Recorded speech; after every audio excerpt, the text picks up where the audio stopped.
Sports Day. Turn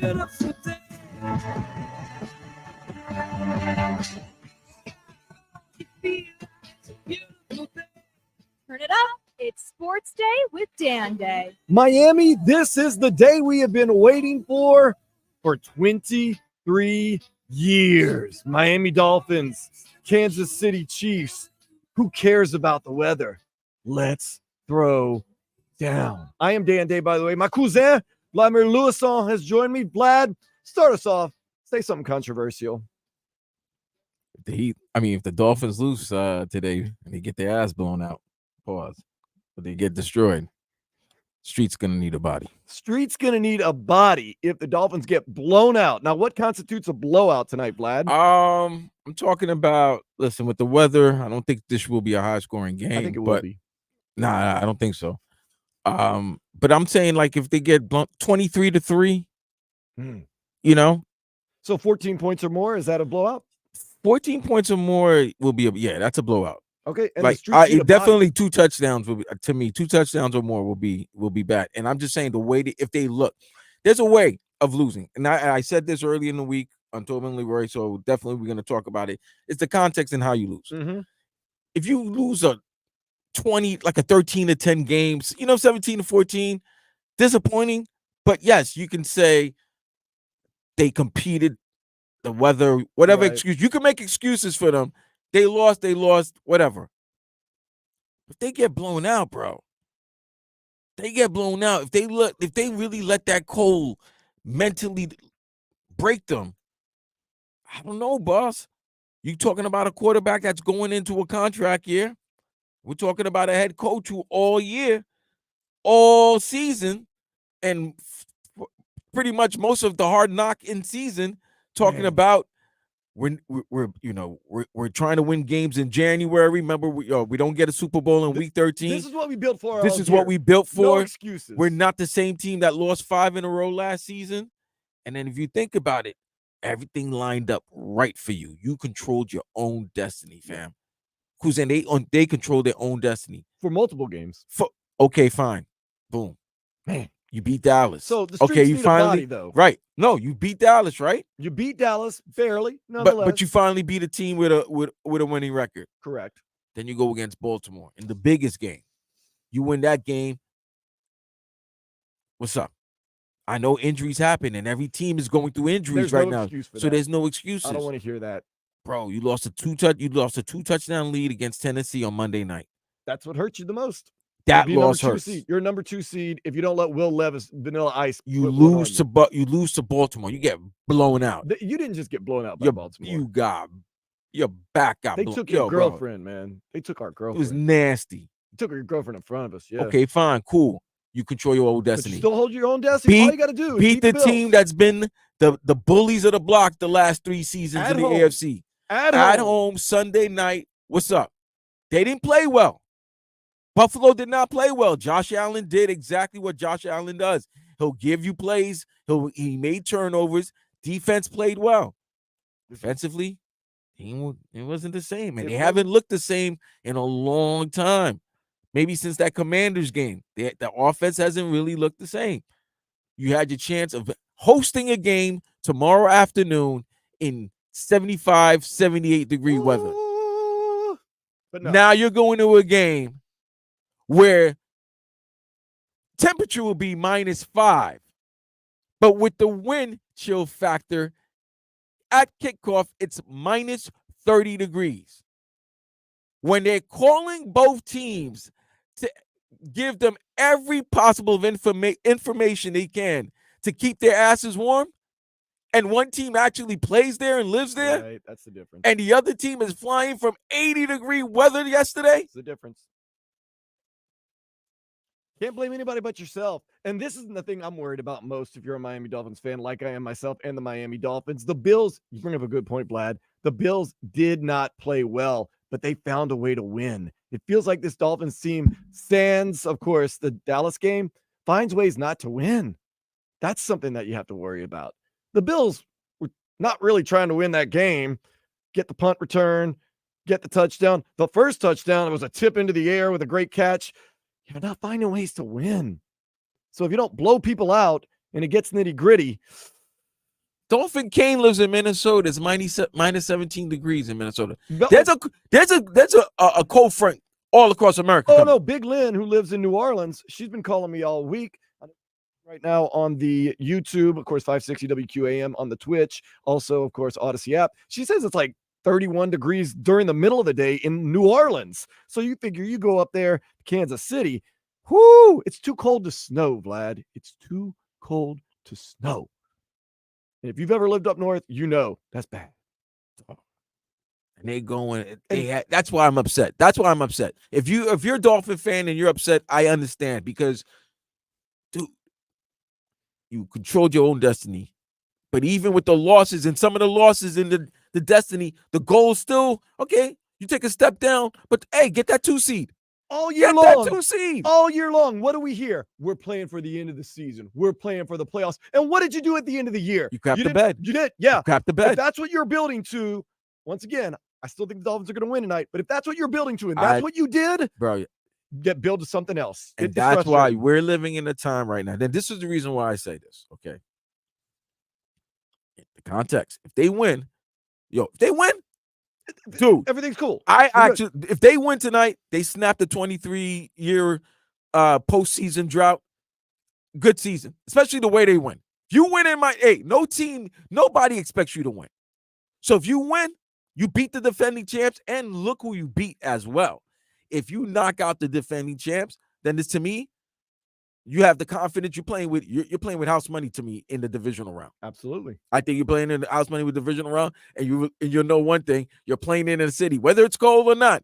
At least it's gonna be warmer than what you're playing tonight. Never know. Baltimore is pretty nasty. Yeah, but dude, it's not minus 20 right now. Right. But you lose, right? You lose, and the way you lose, yeah. There's different types of losses, but 2 things I want to go over. Number 1, don't give me this narrative.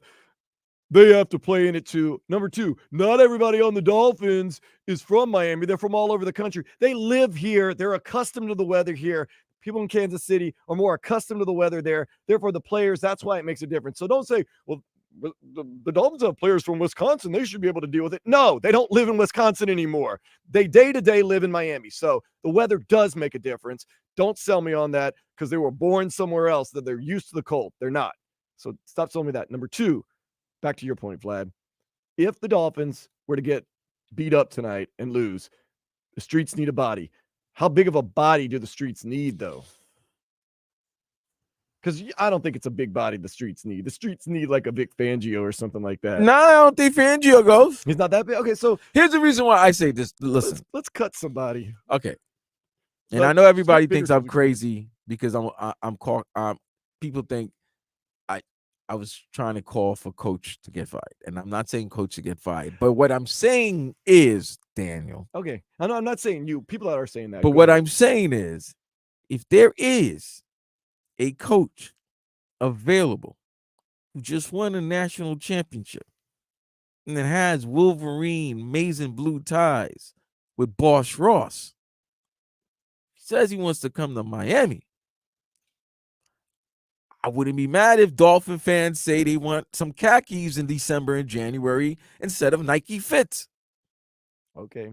That's all I'm saying. I know. I hear what you're saying. I understand what you're, and we're going to dive Khakis win in December and January and February. The dry Nike Fits, you know, the off-whites, get out. The game has evolved since 2016. Listen, he wins.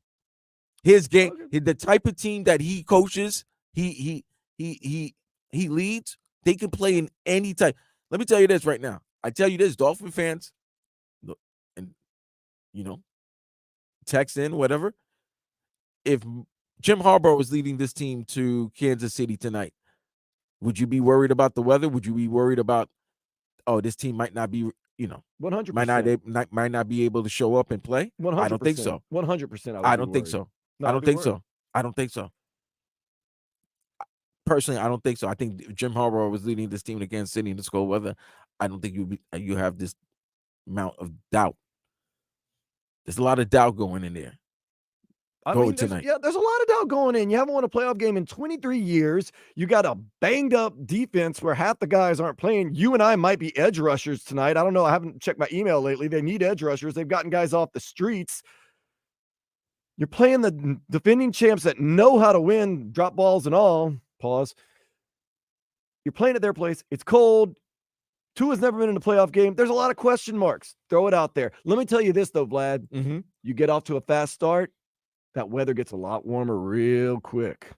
Things start clicking, that weather gets a lot warmer real quick. But you get down to a fast start. That weather gets real cold real fast. Real fast. Oh, man.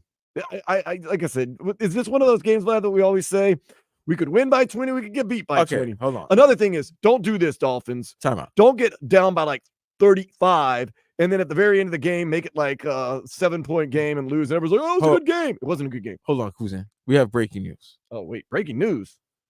The Sunday afternoon Buffalo Bills Pittsburgh Steelers game cold. has been moved to Monday afternoon 4:30. Good job. Good job, So NFL. why can't they move tonight's game? Nope. That'd be unfair. Why? That'd be unfair to Kansas City, and that would be too fair to the Dolphins. That's nasty work, bro. How do the Bills Can we see the weather for Sunday and Monday in Kansas City? Why? I mean, because this is weird. I'm not even a fan of the Fins, and I'm saying this is messed up. Oh man. if you do it for one, you got to do it for the other. Because it's going to be cold and snowy in Buffalo. Going to move the game. There we go. Wow. Good job, guys. Good job, NFL. Way to go. As if you didn't have the narrative already that you don't want Miami Dolphins to win, or as if Dolphin fans aren't upset enough. There you go. Do that. Give Buffalo every chance. That's nasty. But time out. I'm going to take this one, Vlad, as a Dolphins fan. You know how this could have all been avoided. Oh, well, if they had won. Dolphins win last week. That's the number one thing. Take care of business, and you don't have none of that to talk about. So actually, as a Dolphins fan, go ahead, NFL. Do what you want to do. We got to start worrying about us. I ain't worried about the NFL and the Steelers and the Bills and all this other nonsense. We need to take care of business tonight. Damn the cold. Damn the Kansas City fans. Damn all that. And that's you're right. That's wrong the truth. attitude. If they handle their business towards the end of the regular I'm tired season, of this attitude. we would not. Dolphin fans would not have to be worried or thinking about the cold. Yeah. They'd be enjoying these games in the warmth of their home in South Florida. I don't want to hear Dolphins fans saying the NFL wouldn't move the game for us. Well, guess what? If we would have won last week, the NFL wouldn't be moving squat. Yep. Take care of home. Let's not worry about the weather. Let's not worry about this. Let's not worry about, they want Kansas City to win again. They like Patrick Mahomes and Travis Kelce and Taylor Swift. Who cares? It's time we start taking some accountability. It's been 23 years. Heck, garbage-ass teams like Carolina Panthers get to the Super Bowl every once in a while. Can't win one in 23 years? No, we're taking care of business tonight. Everybody else, it's going to be fun to watch the Texans and the Browns. Browns aren't making excuses about their quarterback going down. They're not making excuses. They got Joe Flacco in there, who everybody laughed at. No make excuses. Win the game tonight. Well, if they don't win, bros, and they get blown out, they lose nasty. I'm sorry, man. Streets need a body. That's just the way it is. Because you got to look, man. 5-game losing streak last year. Okay, 5-game losing streak last year. You want to meet Jets didn't come to play week 18. You won the game on field goals, but you had Skylar Thompson. All right, boom. You had Tua for a whole season. He led the NFL in passing yards.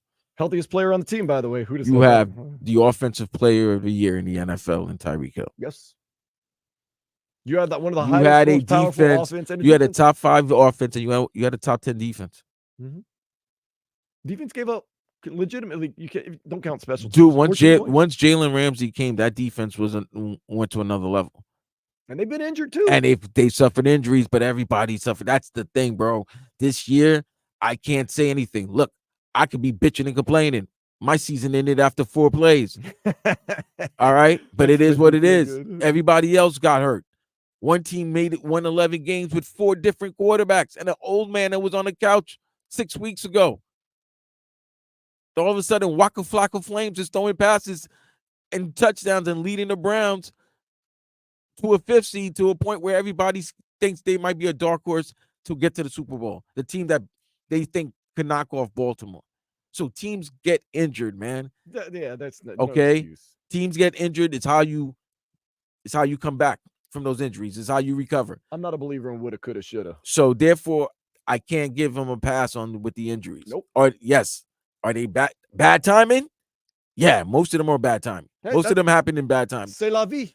But that's life, Yeah. like you just said. So therefore, I don't want to hear it. I'm tired of hearing it. Because you know what? If you win tonight, no excuses. but you lose tonight. What's that? That's three. What's that? 3 out of 4 or 4 out of 5? No, You beat the Jets. You beat the Dallas 4 out of Cowboys. 6. You beat Tennessee. You lost to Tennessee. Ugh. Beat the Jets. Trying to forget Beat that. the Cowboys. Lost to the Ravens. Lost to the Bills. And then you would have lost to the Chiefs. Mm. So that would have been 3 in a row, 4 out of your last 6. After losing 5 in a row last year to end the year. What's up? I know. I'm sorry, man. You did beat New England at the end of the season to get into the playoffs. But No, you beat the Jets last year, but that was a 9-6 game that you beat the Jets. Good job, us. Good job. You know what I mean? Right. Like, it was like, we made the playoff, but they were like, But I understand there was injuries that also happened towards the end of the year, but that was your quarterback. And that's where, this is why I say the streets need a body.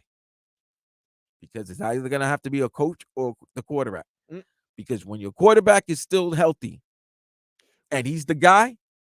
Which is a narrative that has gone away. If Tua is healthy, this team is great. And now it's like, well, Tua's He's been healthy, but all year, but hold on. Let me ask you this, right? I'm not going to let him off the hook. I'm not letting anybody off Why the hook. do we think the Chiefs, and everybody's ripping the Chiefs, and I'm like, well, they're still the defending champs and they still got the best player in the game, right? But it's not that 15 is playing well. Nope. It's that his receivers can catch the passes that he throws. Mm-hmm. But guess what? What if they actually starts catching those passes? Guess who's the scariest team in the league right now? The defending champs. I don't know. Baltimore's scary, man. I know, but guess what? They What know if the how to- Chiefs they know how to do it? What if the Chief wide receivers start catching passes? Which they will. Mark my words, no matter how cold it is tonight, the Chiefs receivers are going to catch the Okay. ball. If the Chiefs beat the Dolphins in a way, people are going to start looking at the Chiefs in a different way. The same way the Dolphins would win. That's why I say the context of how you play. If you win, to me, season success. And everything that you do afterwards is a step up because of the situation you're in right now. You made this bet. You made this bet. You put yourself in this dilemma. Now, if you can get out of this dilemma, especially in this weather, it's supposed to be one of the coldest games ever played. Possibly the 4th coldest game ever played. Come on, fam. In the playoffs. And a team from South Florida who's got this reputation of being, Soft. not soft, but Not finesse. Finesse. Soft. Which Cold I weather. thought they were trying to get, they were moving that, they were getting that away. They were scrubbing that out like, nah, we're not a finesse team. But after these losses right now, people are looking at you a certain way. You win this game, it's good. But if Tua doesn't play well, and you're about to give this man $250 million. You're about to give that man $250 million. We'll talk about that next. But first, let's get to some headlines real quick. Tyreek Hill, Christian McCaffrey, and Fred Warner were unanimous NFL All-Pros, receiving first-place votes from all 50 members of the committee, and rightfully so for all 3 of those guys. Very happy. NFL playoffs, they begin today at 4:30.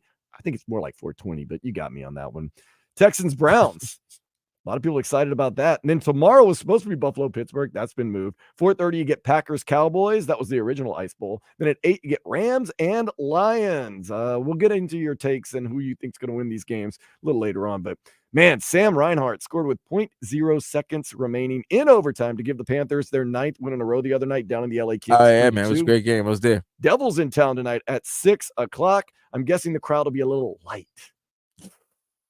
Nah. Kickoff. No. Hell no. Oh, Go watch the team that might win a championship in South Florida. Hey. They're the hottest team in the league. They're the best team in the league. I don't They know. might be the best team in South They're Florida. not the hottest team in the league. They're tied for hottest team in the league. The Oilers have also won 9 straight. And they got Connor McDavid. So what? I'm just saying. We got Reinhardt. We got Kachuk. We got Matthew Tkachuk. We got Sergey. I know. That's your guy. That's my guy. Despite not having Jimmy Butler, Tyler Hero, and Kyle Lowry available, the Heat down the Magic 99-96. Bam Adebayo hit a late game winner. Tomorrow at 6, the Hornets come to town, and Dwayne Wade's Hall of Fame career will be honored at halftime. Should be pretty fun right there. At least you got something to be happy about this weekend. On a scale of 1 to 0, how much do you believe this? The Marlins have reached arbitration with 7 of its 10 eligible players, including Jesus Luzardo. They did not come to terms with Luis Arias, Jazz Chisholm and Tanner Scott. New York Post baseball beat writer John Heyman says Miami may be willing to field offers on Arias. 0-1 that you believe in any of that, saying that the Marlins would field some offers. Oh, I believe it. You think they would? Yes. 2-time batting champ in a row? Man, the heart and soul of your team? Well, Minnesota let him go to Miami, and he was the American League batting champion. That's true. And we all know the Marlins. Yeah, I believe it. Okay. If somebody offered the Marlins a good deal, I think the Marlins would trade. Man, it's a dog-eat-dog business, bro. I love Luis Arias. Oh, well. This one's especially for you, Vlad. You ready? Go. The Utah Royals FC selected North Carolina's midfielder Ali Centinor as the number 1 overall pick in the NWSL draft last night. Okay. Utah is a revived franchise. The team took a little break since 2020. This is a women's soccer league. Yeah, absolutely. You excited? No. Did you see Ali Centinor being the number 1 overall pick? No. Okay. Is she hot? I didn't dive that deep. It wasn't online. I mean, you had to watch it online. I was working the Heat game last night, so I missed it. But just keep that name in mind when you watch the Utah Royals FC this year. Oh, yeah, I'm definitely watching that. Gotcha. Speaking of, let's go ahead and take a step into the day spa. I'm not day spa ready. You're not day spa ready? Here, let's set the mood. You know, if you don't know what the day spa is, we kind of take a step in, we relax, kind of see some of the underbelly of the United States and the world, really, at that. Kind of just try to tie it all together, let the world know that we're in a special place, like a day spa. There it is. You can hear the music. This one's also especially for you, Vlad. After finding porn on his wife of 4 years' phone, a man has decided to leave her because he believes that constitutes cheating. Come on, man. That constitutes a keeper to me. That means, hey, bro, you might want to start watching this video with her. Learn some X's and O's out here. Oh, you got divorced? What kind of strict religious guy is this guy? Goodness. I mean, if I catch, I'm all in. Nah, bro, that's bad. You gonna divorce her? It's already bad that she's has to watch porn. That means you're not even fulfilling her. Like she's not excited, and then now you're gonna divorce her for it. She's probably living her best life now. All the things she probably wanted to do. So you meet what's her name? I don't have a name, but let's just she's single. So you meet a new guy. She got a number? What happened in your last relationship? Yeah, my husband, he caught me watching porn and divorced me. I'd be like, yo, I'm cool. I'm cool with that. I'm cool. Me. That's sad. That's all I say, Vlad. Me. That's sad. Me. Is tonight a legacy game for Tua Tagovailoa? Si. Oh, in español? En français? Oui. Oh, oui. Mon ami. Das. We will discuss next here on Sports Day 560 WQAM. WQAM broadcasting live from the Ed Moore Saga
Coming back at you, 560 WQAM Sports Day. My crew's Dan Vladimir Lewis Saul. I am Dan Day. Today is the day the Dolphins end a 23-year drought. They go up to the frozen tundra of what used to be Arrowhead Stadium. Now it's got all types of crazy names I'm not getting into. And they try to end this playoff drought. Huge, and I mean, that's an understatement, huge implications for Tua Tagovailoa. His performance today affects the rest of his life in a major way. First of all, Vlad, let's talk about it. The X's and O's, the dollars and cents. If Tua balls out today, how much of a difference is this going to make in his family, and really the rest of his life? Well, we don't have to go that crazy. But going into a contract year, Mm-hmm. you're going to look at him in a way. Where does he rank up? Where is he in the AFC quarterback hierarchy? Yeah. No hierarchy right now. Obviously, 15's number one, right? Rightfully so. You got Burrow. You got Allen. You know. Mm-hmm. You could have kind of crept up on Lamar. Bit, We obviously got Lamar. Oh, yeah, Where does Tua rank in that hierarchy? Because all those guys got paid, and they've all had a win. I mean, I know Lamar has a playoff win, but Lamar will get his scrutiny and his criticism next weekend, because that's when everybody's going to talk about it. But he doesn't play this weekend. It's all on Tua. Tua's first postseason game, and the man is playing in maybe the fourth coldest game in NFL history. And he hasn't been so great in big games, except for outside the Dallas game towards the end. He made plays. He made plays. They won the game, but last Sunday, 21-14, you had a chance, and then you throw a pick. What happened last time we played Kansas City too? Turnovers happen, and that was in a nice weather game. Mm-hmm. That was nice. That was like 40 degrees. That was good. 40, 50 degrees in Germany. I don't know about those passes. Well, look at Tua's passes tonight. People are going to start questioning his arm if he has to throw the ball and the ball's wobbly and with all the wind and everything like that. It's going to be a lot of questions. This is a game. This is one of those games where the Tuanons, if Tua and the Dolphins earn a victory, get a victory, they could talk their ish, and people just going to have to accept it. And this is the game where the Tua haters, if the Dolphins struggle and Tua struggle, they talk their ish, you're just going to have to take it. Tell you this, man, I believe if Tua balls out, gets a win tonight, and plays well, he will, at some point in the next coming months, be the highest paid player in the NFL. I believe so, too. Now, if he doesn't ball out, he's still going to get a big bag, but it's going to come with that caveat or that asterisk that's going to be like, good, not great quarterback. And I do think, and it all depends on how the contract looks. Like if certain people can get out of it after 2 years, you know what I'm saying? Like if there's an out clause, things like that. No. You win everything you want, guarantees, incentives, security, you're going to get it. You lose, and the way you lose, you lost. Yeah. And that's what I'm saying. That's why when I say the term, and obviously, if you know where I got it from Power, Kanan, 50 Cent's show. His character Kanan always said, like, the streets need a buy. That's because when things are hot and criticism is going to be coming from everywhere, there's going to have to be someone's going to have to take the blame. And I can't blame Stephen Ross because he put the team in the way, and I can't blame Chris Greer. I can't. They made the moves to make sure this team is ready to make a run for the Super Bowl. And this is a year when you see certain teams taking the team that you're facing right now, the defending champs. We've all can see that they took a step down. They weren't this indestructible team. You had a chance to be that team this year. You had a chance to get the first seed. You messed that up. You still had a chance to get the 2 seed. You messed that up. Chance to win the division. Messed that up. Home game in the playoffs. That's what I said. You ready to mess that up? My question is this. This is going to be what's interesting if it happens. Tua is less than stellar today. Not really good at all. 140 yards, 120 yards. But things start happening for the Dolphins. Like Tyreek Hill scores on an end around. There's a pick six. There's a block. Just field goal. win. I don't No, care. okay. Win. Okay, but you just win. But Tua is not impressive at all. Actually, Tua looks pretty bad. Then what? Then what's going to be said? It's like they won in spite of Tua. No, you can use you can use the weather. You can use the dynamic. There's a little caveat with this game because of the surroundings, the climate, everything. If he's doing enough to get them to score whatever, and he's not doing anything to make them lose or put them in bad positions, then we look at the divisional round game when you don't have to worry about -5 degrees and wind chill factor making it -30. Then you move on to the next week. I just wonder though. But if he's 11 for 30, yeah. But 98 yards, and like I said, Tyreek catches an end around for a run. Maybe Mostert breaks one. You get a pick six, whatever. Field goal. Then I'm good with that. You know why because then McDaniel's good. Then McDaniel showed to me he found a way. He got out of his mindset of always the motion and everything. He found ways to get his playmakers the ball for them to make plays in this climate. That's all right. Just win the game. That's the thing. Tua balls out and wins, and many of the narratives that have followed him and this Dolphins team kind of go away, if you ask me. They can't beat a good team. Well, you just beat the Super Bowl champs at their place in that weather. Can't win a playoff game. When the lights are on, you're not that good. Well, you just did all that. You say, I did it on the biggest stage. What now? Of course, they'll say, do it again in the next round. Let the next round be the next round. You ball out. A lot of this chip talk goes away for Tua Tagovailoa. Winning cures all. Go out there, play your game, do your thing. I know one thing that Dolphins fans are worried about, and has been kind of a theme that I've paid attention to and kind of noticed. Mike McDaniel has not always been the best with the in-game adjustments. It seems like he goes in there with the mind frame. Him and Vic Fangio's guilty of this too. They have this mind frame. The second that gets off kilter, they don't make the adjustments. McDermott made the adjustments with the Bills at halftime. It just seems like if everything doesn't fall their way, it's almost like they're just going to keep running the same game plan. That's not good. That's not good because now you're against the best of the best, not just players. That's the second year in a row then. But coaches. The second year in a row. You think Andy Reid hasn't seen that? It's like, we got a counterpunch. You have to have counterpunch. Like the time Tyreek Hill went down was at Tennessee, and we just kind of stood around, But then the next game against the Jets, okay, Tyreek Hill's not playing. Let's go to Waddle. That should be an in-game adjustment. They have problems adjusting in games, at least during the regular season. So I would like to see when they get punched or counterpunched, they can counterpunch back tonight. I think we all want to see that. I mean, but do you have faith in that? They have to know.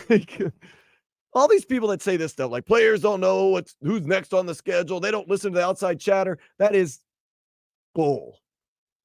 That is absolute bull. They don't know anything. They don't watch Sports Center. They might not. But guess what? When they go to the store or they see their family members or their teammates next to them bring it up, they hear it. You think, oh, Tua doesn't know anything about the team. He's not playing in big games and the team not beating teams that are, with winning records. Well, they bring it up in press conferences. Can't live in a shell. You know what's going on. The narrative is that. Who cares? You change it all today. Go out there, win. Tua balls out. It's okay. But Mike McDaniel and them have to know that they need to make better counterpunches instead of just sticking to one game plan. iDog just put out, man. He needs to coach the best game of his career. It's true. And guess what? The guy you're going against, Andy Reid, pretty good. Yeah. He is the defending he is the head coach of the defending champion. One of the most winningest coaches of all time, by the way, too. So I'm just saying it's right there, bro. But you have to show up. And I would not have the confidence that you had 3 weeks ago. Okay, what are the ramifications if Tua duds out, like you said? 8 for 27, 11, 100 11 yards. for 30, less than 200. Yeah. 115 yards, a pick, no touchdowns. What are the ramifications besides, the streets maybe wanting his body? Listen, does it hurt his somebody's legacy? going to get blamed. Does it Somebody hurt his has to legacy? be blamed. It hurts his legacy. doesn't. Not his legacy's not over yet. That's what I'm saying. It doesn't hurt. It takes a shot. It's a shot. You take a shot. Does it hurt his pocketbook? I think a little bit. It's a business. Maybe. It's not fair that if he balls out, he can be the highest paid player in the NFL. But if he doesn't ball out, there's no ramifications. It's a business. You say, are we going to give you the biggest bag of all time when you've done this? They might say, look, we still got some trepidations. Let's play this out a little shorter of a term or a little less money. I don't know. It could happen. Tua, make it simple. Once again, Dolphins fans, let's stop this narrative of it's not fair that the Bills game got moved. It's not fair that we have to go play in cold weather and other teams don't. Handle business. Today's all about handling business. You haven't handled your business all season. You barely did it against the Dallas Cowboys. You almost let the game get away from you. Go out there and handle business. Tua, ball out. Shut everybody's ass up. I was going to say something else. Shut everybody's up and then ball out. And everything is fine. You're good. No excuses today. None. I don't want to hear injuries. I don't want to hear the league wants Patrick Mahomes, Travis Kelce, and Taylor Swift on TV. I don't want to hear the weather. I don't want to hear the refs hate us. I don't want to hear none of that. If I was a Miami Dolphins fan, I would try to get to Taylor Swift and say, Taylor, you don't want to watch this game in this cold weather tonight.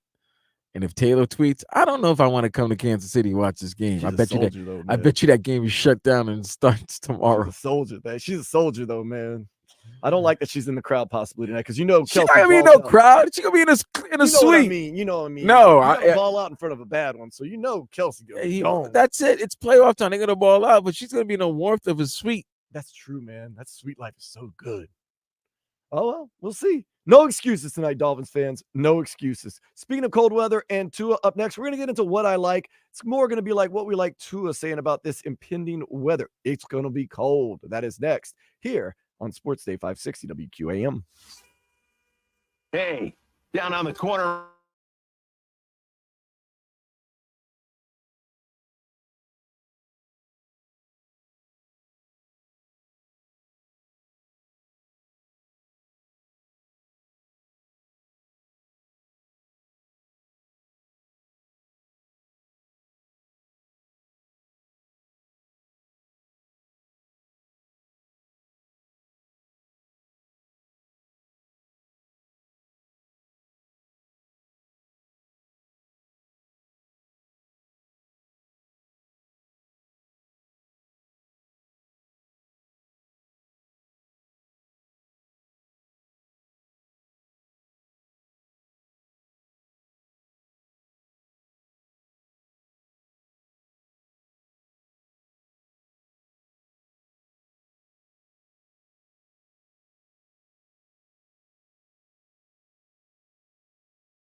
Woo! It is going to be cold as ice in Kansas City tonight, possibly -5. Tickets have actually dropped all the way down to $45 for some of the cheap seats for tonight. Vlad, if I'm living in Kansas City and you offer me a $45 ticket to tonight's game, I am taking it immediately. You wildin'. I'm going to whiskey it up in the parking lot. I'm going to whiskey it up during the game, and I'm going to live the dream. You wildin'. I am not wildin'. I am not going to that game. You make it through that game. No. You survive the rest of your life. You can be like, man, I was in the stadium that day when Kansas City and Dolphins played. It was like -5. I was so hammered on whiskey because you got to drink hard liquor, man. Everybody knows. Oh, that. yeah. It's yeah. They're not even going to be checking people for bringing booze in because that's a crime against humanity right there. You drinking booze, baby. I'm all in. I don't even think you could be drunk to be that cold. I mean, it does probably sober you up a little bit. Sobers you up so quick. All right, let's talk about that cold real quick. Tua Tagovailoa, he is from Hawaii. He says he's got a ace up his sleeve when it comes to the cold. It's all about the strongest muscle in the body. Vlad, we always say it. Strongest muscle in the body is the mind. And Tua, he's playing those mind games tonight. I'll just see what it feels like without gloves. But yeah, I just think the whole thing is a mindset. Okay. Until you get out there in that -5 weather. But no, it is a mindset. Like I said, you go out there, that first series goes smooth. You score a touchdown. You're up 7-0 during the national anthem. It starts getting a little bit warmer.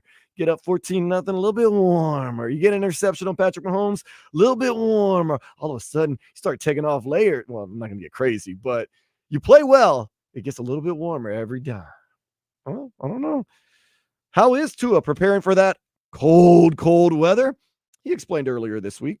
Yeah, I think it's just a feel of how everything is. What the ball feels like, what throwing feels like, what holding the ball feels like. If there's wind, if there's not wind, you have to take all those things into consideration. But we'll go there. We'll test it out, and we'll see what we have to do as far as adjusting or not. There we go. We talked about that. We want to see adjustments tonight, Vlad. Now, Tua's no quote-unquote stranger to cold weather. He's actually been in some places that are somewhat cold. Remember, he played at Alabama, northern Alabama, middle of nowhere Alabama, Tuscaloosa, Alabama. He actually saw snow for the first time there. He kind of played in it, and he kind of took notes when he was at Alabama and had some snow. He shared some of those notes earlier this week. Well, at first, I thought it was really cool because that was my first time I got to see snow.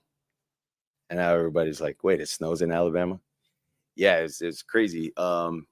It didn't snow the 2 years after, but it snowed and the snow stuck. And I thought that was my first time seeing snow. It was super cool. But yeah, like the things that I can remember while it was cold was it was a little different gripping the ball. Your hands aren't as moist when you're feeling the ball. So you either have a hand warmer or something to keep it not dry, if that makes sense. But yeah, that's what I can remember. Are you expecting there to be some errant throws, at least from Tua Tagovailoa, since he's not as used to the cold weather and the grip of the ball? Absolutely. Really? I expect some dead ducks. Do you expect Mahomes to throw any dead ducks? I expect maybe a little bit. Maybe, but not because the arm strength. It does. This is another thing I just thought of, Vlad. I don't know why I didn't. In a game like this where you might have trouble gripping the ball or maybe your accuracy might be kind of enabled, in these instances, it's good to have a quarterback that can break out and do some running. And advantage Kansas City on that. Mahomes can always break out if he doesn't like what he sees or he's having trouble throwing and do some running. We know Tua, don't you dare run, is kind of the motto for him. So I'm kind of... Am I right in that aspect? Should I be a little nervous about something like that? You should be absolutely nervous. Just talk myself into some nervousness, Vlad. I don't like all that, no. Now, Tua, once again, not a total stranger to the cold games. He recently talked about the coldest game he was ever a part of, and it was not Buffalo last year. I think maybe 20 or like a little lower than 20. Nothing lower than, I would say, 15. So probably like in between there. What was that? It was in Seattle. We played an all-star game in high school, and it was like raining and it was bad. It was at night too. And it was very windy. Terrible. No heaters on the sideline. High school game. Terrible. Oh, you have like everybody under one blanket and the blanket's wet. Oh, so he has some high school experience playing in very, very cold weather. Now, here's what bodes well. He did play pretty decent last year in that Buffalo game where there was snow and ice all over the place. So he's got that mental block taken away. Tonight, You played in 20-degree weather in Seattle. that was a high school all-star game. It's going to be 30 degrees colder than that. Yeah, it will. Maybe 35. Hey, he said it's a mindset. You're overlooking that. That's why you say like It's great that it's a mindset. You know what happens to your mind when you touch that cold? That's It gets true. cold too. I also believe I could take a straight up punch from Mike Tyson, but that's a mindset because when Mike Tyson actually does give me a straight up punch, I might not be able to handle as well as I thought I could. Straight up punch from Mike Tyson or playing in this type of weather. Oh, playing in this type of weather, man. I'm 130 pounds, skinny, not built for the cold. You and I both, lad. But Neither's Mike McDaniel. He might blow away during the that's sideline. true, man. But Mike Tyson, literally, I think if Mike Tyson gave me a straight up punch in the face as hard as he could with me not really bracing myself, it would be hit or miss for me. I think I might take the punch from Mike Tyson. Really? Mike might be nice and not try to kill me. Mother Nature's not nice. No, She don't give a damn. hold back. She don't hold back. Trust me, I've tried. She don't hold back none. Now, Tua, he's from Hawaii. Really? Yeah, he's a Hawaiian guy, but never a cold day in Hawaii. I'm sorry. Come at me if there is apparently a cold day in Hawaii. There's not. There's never a cold day in Hawaii. At least not since it's separated itself from Pangea. Okay, I'm apologizing in case I'm wrong about that. Yeah, in Hawaii, when they say ice, it's for a different meaning. You got to get into that, man. You got to get into that. Now, Tua, though, he did explain, though, although he is from Hawaii, he is not Could you Hawaiian. educate me? I got pushed back because I referred to you as Hawaiian on social media. How do You wait, you say what? you are Hawaiian? You're from Hawaii. I'm from Hawaii. I'm not Hawaiian. Ooh, Explain the difference. Okay, so Polynesian it entails Hawaiians, Samoans, Tongans, Fijians. You can throw people from the Cook Islands in there, Throw 'em like in there. anyone within the Polynesian Triangle. If you look it up, they're Polynesian. I would say we are similar but different. I say that because there's words that sound very similar in each culture, but they're said differently. And then obviously outside of that, the cultures are all different. But yeah, that's what I would say with Polynesian people. But I'm Samoan. I grew up in Hawaii. That's it. But there's a lot of people that are Samoan. There's a lot of people that are Tongan that live in Hawaii, that are in Hawaii, but are not Hawaiian. But yeah, that's not to say that we don't like Hawaiians or we don't like whatever. Like that's what that is. You were in Hawaii, but you were not Hawaiian. Correct. all right. So Tua is not Hawaiian. He is Samoan. Now, newly signed defensive end. His name is Bruce Irvin. He's not Hawaiian. He's not Samoan. He's a dog. I'm a dog. That's what I can say. I'm a dog. I don't want to talk about nobody, but the league is different now from when I came in. I had older guys, who really showed me the way. So it's a little different, man. Social media wasn't as big as when I came in and all that type of stuff, but I'm a dog. And I'm gonna just show you, and I feel like I might be 36, but I don't move like it. So I'm just can't wait to show y'all, and can't wait to have y'all tell me, dang, he was right. With that type of attitude, Dolphins going to go get that dub tonight. Up next, getting you caught up with everything happening in the sports world, plus more reaction and more preparation for the Dolphins Kansas City Chiefs game here on Sports Day 560 WQAM. Game day on Sunday.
Yes, the Saturday we have been waiting for. Miami Dolphins, defending Super Bowl champions, Kansas City Chiefs, up at Arrowhead Stadium. Call it what you want to call it. It's still Arrowhead Stadium. 5 degrees, -5 degrees, doesn't matter. No excuses Saturday. HBO has excuses, though. Our Max has excuses, though, Vlad. Hard Knocks, I don't know if call it the losing, maybe the injuries, but man, the series with the Dolphins has really jumped the shark. It's like kind of like the same thing every week now. Is it the losing? Is it You're the injuries? bored? At first, it was so fun. Mike they were McDaniel winning. talking all this crazy nonsense. You see like Zach Sealer and Christian Wilkins being best of friends, the odd couple. You're seeing Tyreek Hill being Tyreek Hill. And now it's like every episode is Mike McDaniel in the auditorium giving a motivational speech and practice a little bit and then maybe a couple highlights. And then, am I alone by thinking that it's kind of gotten these last couple episodes have really kind of been boring? Well, here's the problem. Go ahead. A lot of the episodes, the main person of the episode ends at the end. It gets hurt. Clever editing, by the way. 3 episodes. Which is getting kind of depressing and old. I didn't like that very much. Jalen Phillips. Jalen Phillips was the first one, which was bad. Bradley Chubb. That was embarrassing. And then now Jerome Baker. I did see the Jerome Baker. Man, my hand is cracking last night. It's like I understand the editing, but like that's the trick. The trick is old. Like it's okay. I mean, they did have his mom and everything on there. How much video must they have for everything so they can just react after a game? But yeah, I don't know, man. Do you feel as though at least the last 2 episodes have just kind of been rinse and repeat episodes? Kind of nothing really. No, I don't. They're not really showing much. I mean, is it the losing? I don't want to say they're not showing much. It's not that I don't think the Dolphins are revealing much. Right. Because they're in the playoffs. They're trying to do everything. Right. Even the Tyreek Hill house burning down was kind of just like, you know. But then how much you want to divulge of that? Right. You know what I mean? That's that might be an investigation and stuff like that. And you know, you don't really want to get into that. Plus, that's personal. But I mean, they touched upon it. But here's the thing. I think, and I understand why you feeling that way, is because it's almost for 2 months now you've been hearing the same rhetoric, the same talk about we're going to be a better team than we were the year before. We're going to finish strong. It's all about finishing strong. And they're not finishing strong. And another thing is it a case of it's really cute and funny when you're winning? It's kind of a little annoying when you're losing? Like Mike McDaniel, I can't envision this series being more than one play. I really can't. And then they go and do it. That's awesome. Now that they're losing, all these little quirky things he says, it's like, okay. I mean, and that's what I'm saying. When winning, the quirkiness is cute. The quirkiness is unique. It's new.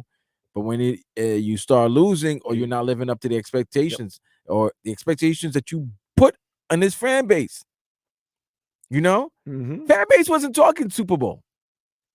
They've been talking Super Bowl. He said that. And they were winning. So they got the fan base thinking Super Bowl. And then you look at the landscape of the NFL, you're going to be like, I think we have a chance. And when you're dropping 70 burgers on teams, when you had a chance for a player to go for 2,000 yards, he's talking about breaking records. Yeah, everything was good. And then all of a sudden, just like it was a year ago at the end of 2022, and then 2023, December and January hasn't looked very good for the Miami Dolphins. I remember thinking it kind of outlandish earlier this year on the Kelsey Brothers podcast. Of course, we know we're going to be playing one of them tonight. They said, you know, the Dolphins are a good team, but that doesn't mean anything because they don't win when it counts. And I was like, what are you talking about? A win's a win. They said, nah, they don't win in December. Start winning in December, then come see me. Of course, we're going to see one of them. But like, now it makes sense. Like, you can compile all these wins during the regular season, but when it gets nitty-gritty time at the end of the season, those are the wins you need. Those are the wins the Baltimore Ravens are getting. Those are the wins the 49ers are getting. Those aren't the wins that the Dolphins and the Eagles are getting. And you can see a vast difference between how we feel about those types of teams. Not all wins are the same, just like we said today. Not all losses. Not all losses are the same. That's what You I'm think saying. a win's a win, a loss. How you lose it, the There's way details. you lose. There's devils in the details. The way you lose. Like, That Dolphins-Cowboys game, right? You know why? If the Dolphins had lost that game, I wasn't going to be upset with the Dolphins because it was one of those games whoever had the ball last was going to win that game. Mm-hmm. So unless you committed a turnover or did something that cost your team the game, whoever had the ball last was going to win the game. Cowboys had the ball. They drove down the field. They scored. They left enough time for Tua to drive down the field and get Jason Sanders a game-winning field goal. But it was the Baltimore and it's Buffalo. That was my biggest hope in the Cowboys game. It gave me a lot of hope because it did look like the coaching staff did some adjustments. I kind of called out Mike McDaniel and the guys at the end of the Tennessee game saying, seriously, the last 2 series were the most uncreative, boring plays I had ever seen in my life. You're supposed to be a guru. You don't have a play that can get you a first down anytime guaranteed. They pulled that play out against the Cowboys. They did that. And I said, okay, they've adjusted. And then the next 2 weeks, they go back to not adjusting to anything and just trying to run the same game plan and running it down their throats and doing it over and over again. So Andy Reid's going to counterpunch you. How are you going to react? Man, got to react tonight. You've got to react tonight. Once again, no excuses. There is no excuse. The weather, the injuries, not. Everybody deals with the weather. Everybody deals with the injuries. Everybody deals with the same thing. This is the playoffs. It's win or go home right now. Win or go home. You're hardcore, though, if you're a Dolphins fan listening right now in Kansas City. Oh, you're hardcore if you're going to a game as a Dolphin fan. If you're a worker, too. Hardcore. Let's get to those headlines that we promised you earlier. The Dolphins, Kansas City tonight could dip down to -5, making it the 4th coldest game in NFL postseason history. Tickets have plummeted all the way down to about $45 on the secondary market. Kickoff is around 8 o'clock tonight. Is it supposed to be windy, or is it just supposed to be typical cold and blustery? Little breezes, as they say, which feel like Arctic chills. I hear it's nasty. It's supposed to be nasty. It's supposed to be windy, blustery, or it could be Arctic. There might be a cold, the cold front. Not a cold front. Snow might come out of nowhere. It's just nasty work, bro. Well, it's not going to be nasty in the Texans-Browns game today at 4:30. It's in the dome. I know. So and it's Houston. It's Houston. You're all good. Buffalo, though, the weather's so nasty, they were getting the fans for $20 to go out there and shovel snow. Well, that game's been moved from tomorrow at 1. It's going to be moved to Monday. So they get a little extra time so fans can get out there for the safety of everybody. Oh, I mean, school and business is closed Monday. School's out for winter, baby. Everybody celebrate. School's out for the playoffs? Why not, man? It's Buffalo. Let's go. 4:30 tomorrow, Packers, Cowboys. Then at 8 o'clock tomorrow night, the Rams and the Lions are going to square off. Monday night game is going to be the Eagles and the Bucks. I have never seen a fan base turn on their team quicker than Eagles fans have. Woo! Ought to be ashamed of yourself, by the way. Hey, man. How much you those peacocked around. The Philly streets might need a body as well. Super Bowl. This is the year. We're the best team. Jalen Hurts is better than Tua Tagovailoa. Why are you wearing an Eagles jersey to a Dolphins Raiders game? Because we're the best team. Now, I just hope we lose the Monday. I hate our team. We suck. It's like, wow. Yeah, there's probably gonna be 70% Eagles fans at Raymond James Stadium. No, we know some Eagles fans around here that they went to the Monday game. I'm not making that trip to go see that. I hope we lose. Well, that person also has to work that night. That's why. No, I'm not just saying that person. There's other people. I know. There's other people. Oh, okay. Because there's, believe it or not, there's a lot of Eagles fans here in South Florida. Nonetheless, how you turn on your team like that? Ask yourself. Like, Vlad, you love the Jets. Look, things got bad quick. Nasty. You never said, let's just end this season. I hate this season. No, you said, man, like, look, we're going to just try to do this thing. Saints fan, till the day I die. Huge Dolphins fan. The going gets tough. I don't get going and go, no, man, I hope this team doesn't deserve to win. I'm like, let's go. Let's win. Let's try to get this going. Philly fans are hot and cold, baby. When they're hot, they're hot. When they're cold, they're cold. Philly fans, tell me the truth. Am I right? Am I right? Mm-hmm. I'm not saying a word. But Sergey, what did Sergey say? Jump in, man. Has been talking about our audio today, but go ahead. He says even Trevor been wearing Flyers hats instead of Eagles. Yeah. Trevor, we know you're listening. We love you. Thank you.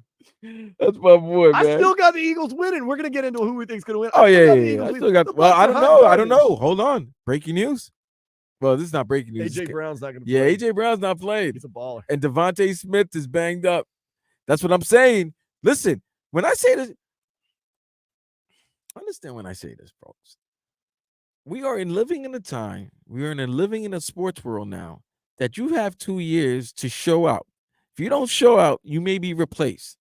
Because general managers, coaching, that's all they have. They have two years. I thought they had 3 years. They don't have 3 years no more.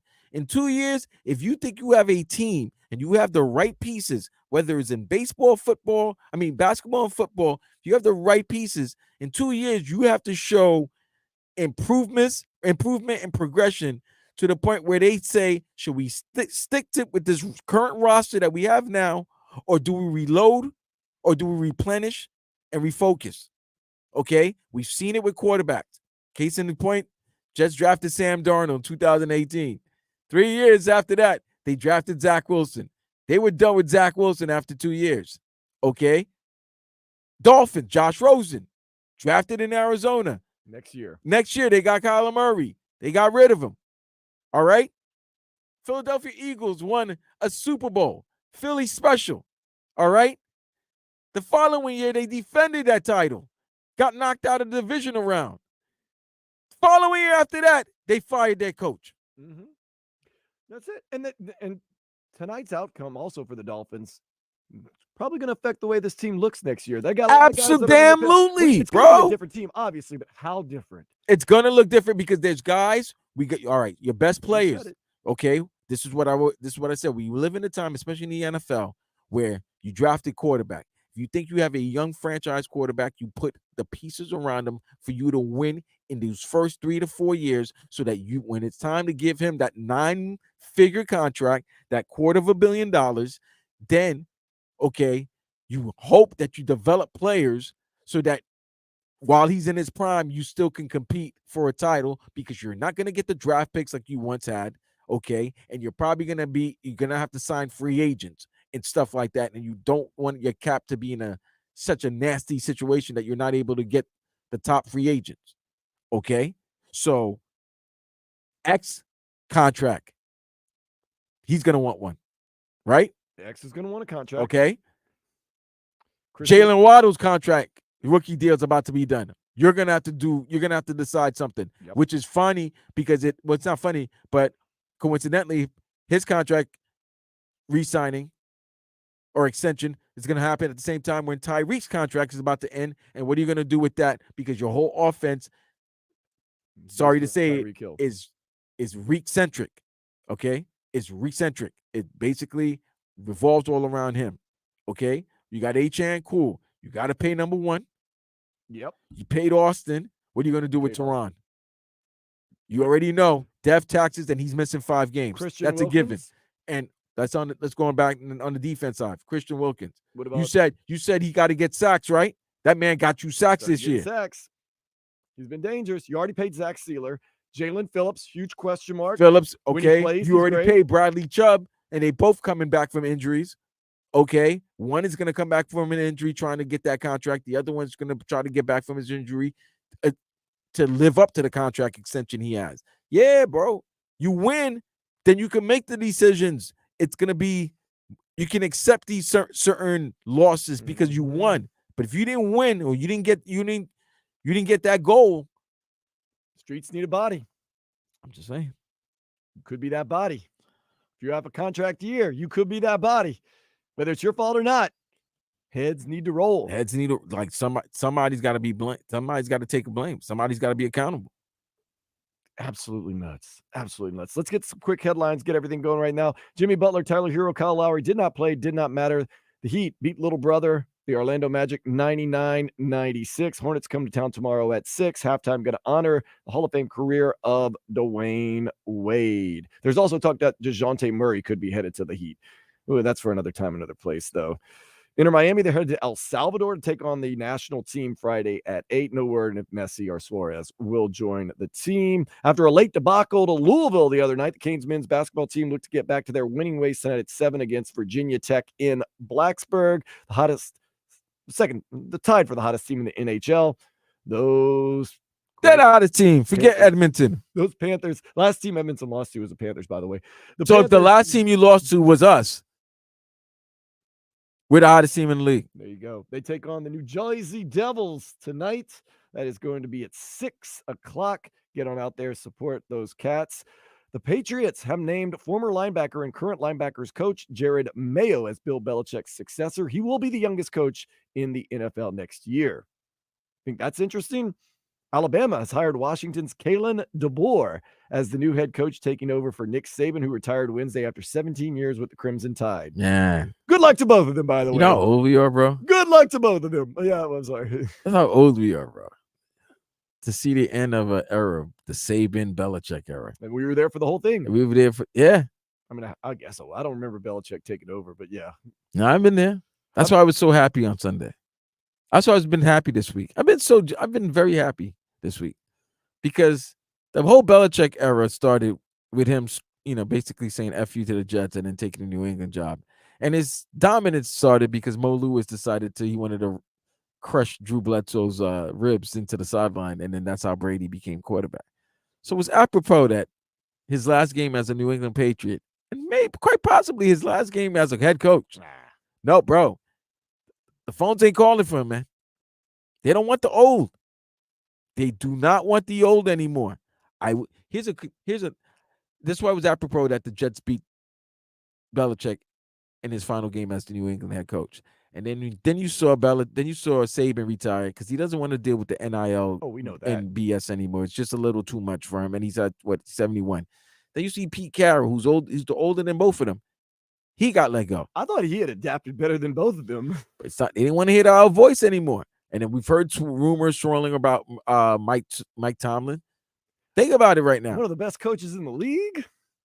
Crazy. Yeah, they don't want to hear the old anymore. Put that terrible Steelers team into the playoffs. Might even beat the Bills because he hasn't had a losing record ever. But they just don't want to hear it no more. They Mason might not Rudolph, want to hear it. Kenny Pickett. Bro, they might not want to hear it. Even had Matt Canada coaching for a while. Got rid of him, thank God. We're now in the Shanahan McVay era.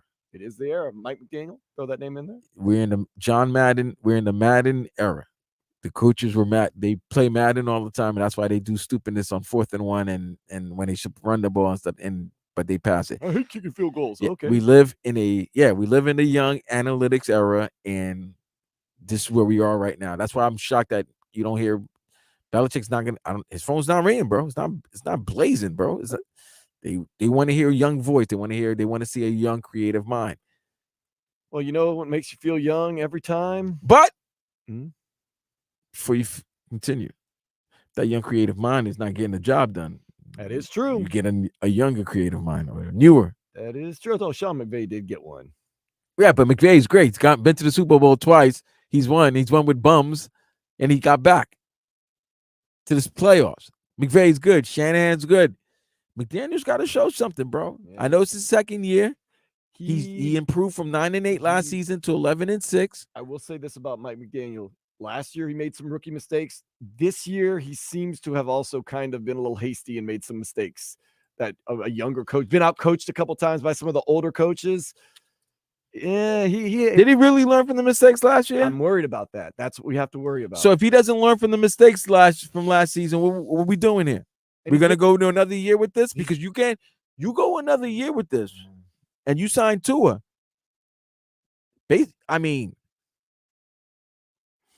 I know. Hey, look, let's win tonight. Everything else is taking care of itself. We're puppy dogs, lollipops, and whatever else you want. Bikinis and beer. It's all good. It's all good. Speaking of bikinis and beer, let's real quick take a step into the day spa. Been holding on to some of these for you, Vlad, because they're special. I know you'd like them. A woman is demanding a refund from her wedding photographer after finding out the photographer slept with the groom-to-be.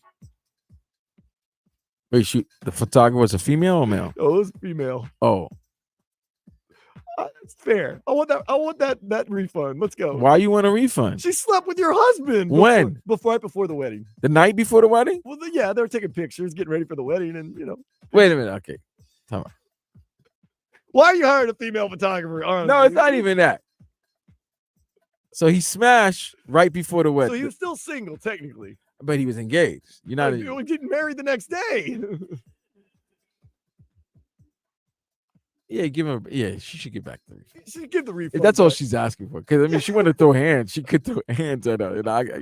It is Can't really fair to blame ask it. for a refund. Just get the You refund. can't give the other one back that she took from you.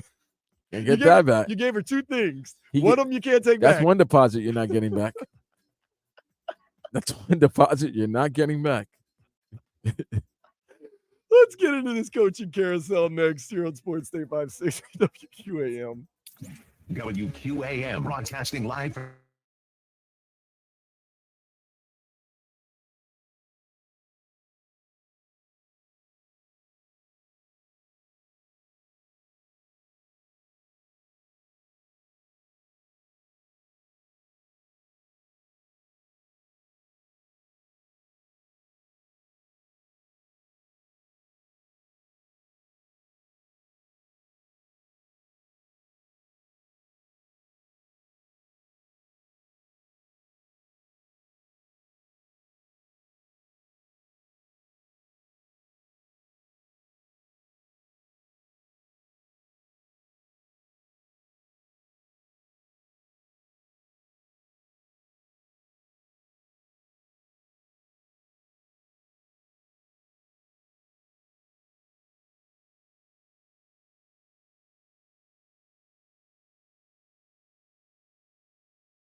It is Sports Day on 560 WQAM. I am Dan Day along with my cousin Vladimir Lewisson. If you know this show, you know, number one, we are family. You also know we come from a Creole French heritage. Vlad Haitian, I'm Cajun. And we are living our heritage today because Vlad and I are fired up. If you think we're going back and forth on the air, off the air, it's just as much. We are fired up. It's like hanging out with family on like a get-together. I mean, there's yelling, there's screaming, we're punching walls. And it's going to get crazier because tonight I'm going to be on hosting postgame for the Dolphins Kansas City game. But that's not enough. Vlad and I are so fired up. Vlad, we called our boss Lynn and made an agreement. What's that agreement? Tell everybody right now so they can get ready for it because tomorrow, whoo! If you want the real reaction, the real reaction after this wild card game tonight, tune in tomorrow afternoon from noon to 4:45. 4:45. You get 45 minutes extra. Why? Super large. Tell them why. Because we're the real. We're the best. We're going to be real. We're going to be fired up. Tomorrow is either going to be a huge party or we're not going to pull any punches, Vlad. No. If they win, it's going to be crazy. If they lose, it's going to be crazy. nasty. It's going to be nasty. Look, and I'm telling you right now, if you think we're going to come on and we're going to rainbow push and we're going to say, well, if they would have done this. No, I've already said no excuses for anybody in these playoffs, especially Dolphins fans. I don't want to hear about the weather. I don't want to hear about the injuries. I don't want to hear about the refs. I don't want to hear about Taylor Swift. I don't want to hear anything because you could have taken care of business. We could have taken care of business. I'm not on the team. You know what I mean? We could have taken care of business in the regular season. We could have beaten Tennessee. We're up by 14 with 4 minutes instead of dancing in the end zone. We could have gone out there and beaten Buffalo. That's exactly what you asked for. We could have gone out to Baltimore and been the men and taken care of all that. We didn't. No excuses anymore. You've had your chances. Tonight's one more chance. Go out there, earn that chance, earn that victory, and take it. That's all I got to say. Well, that's what they got to do. So if Let me ask you this. If they lose, right, go into next season, are you... tempered down? That's I'm going to be tempered down. If you're going to be tempered down, right? I'm going to say, is it going to be another year where we go into the end of the year and we start fading away and then we crawl into the playoffs and get it handed to us? That's what I'm going to look at. I'm going to say that's the season we're looking at. Prove me wrong, Dolphins. And they're going to come out hot as hell. They're going to win a ton of games and say, everything's fixed. And then they're going to go do it again. Win tonight, though. Let's get ready for next week. Now, if you think tomorrow's not going to be no holds barred now, after that, nah, man. Because I'm very worried, bro. I'm fired up. I'm worried. This is a golden opportunity. 23 years since our last playoff win. Someone in the you know what? Someone on the YouTube and Twitch says it's been like 57 years since we won a road playoff game. Tonight's the night, baby. Wow, since what? Shula? Since the undefeated team? The year after the undefeated team in the Super Bowl. No, they had to win during sometime in the 70s. They probably went to Oakland and beat the Raiders, and then So it might have been like the 80s since the last time. Well, he said 50. So right. I'm fired up. I'm going back through, but it's been. Oh, he said 1972. 52 years. Last time we won a road playoff game. Get out of There here. has to be a time with Miami. It was the Steelers. They beat the Steelers. Let's just put it this way. It's been a while since we won a playoff game. Much less. Oh, Duty's here. Duty's always got something good to say. Nice rejoin song. My wife was today. Okay, get our mind off of everything that's crazy. Duty, we're going to war today. Duty is. Well, we're literally not going to war, but the Dolphins are going. Dolphins are going to a place that they did not have to be in. And they put themselves there. They made their bed. Now they got to lay in it. And now if you lay in it, it's either how you're going to lay in it. You're going to lay in it dirty, or you're going to lay in there, Let's play this game, Vlad. with some bevy of beauties and, food, grapes, and everything, and having the time of your life. In these end of the season losses, is it so much what the Dolphins didn't do or what the other teams did? Did Tennessee go out there and did Tennessee go out there and give it to us, or did we just give it away? A little bit of both, but that one was a little bit of both. But you were up 2 touchdowns with less than 2 minutes. So then, therefore, I'm upset with McDaniel not being able to have 3 good plays to get a first down and run the clock. You didn't do that, and you get upset with the defense for playing prevent and allowing that to happen. So that's a complete team loss. Okay, now go out there Play the Baltimore Ravens.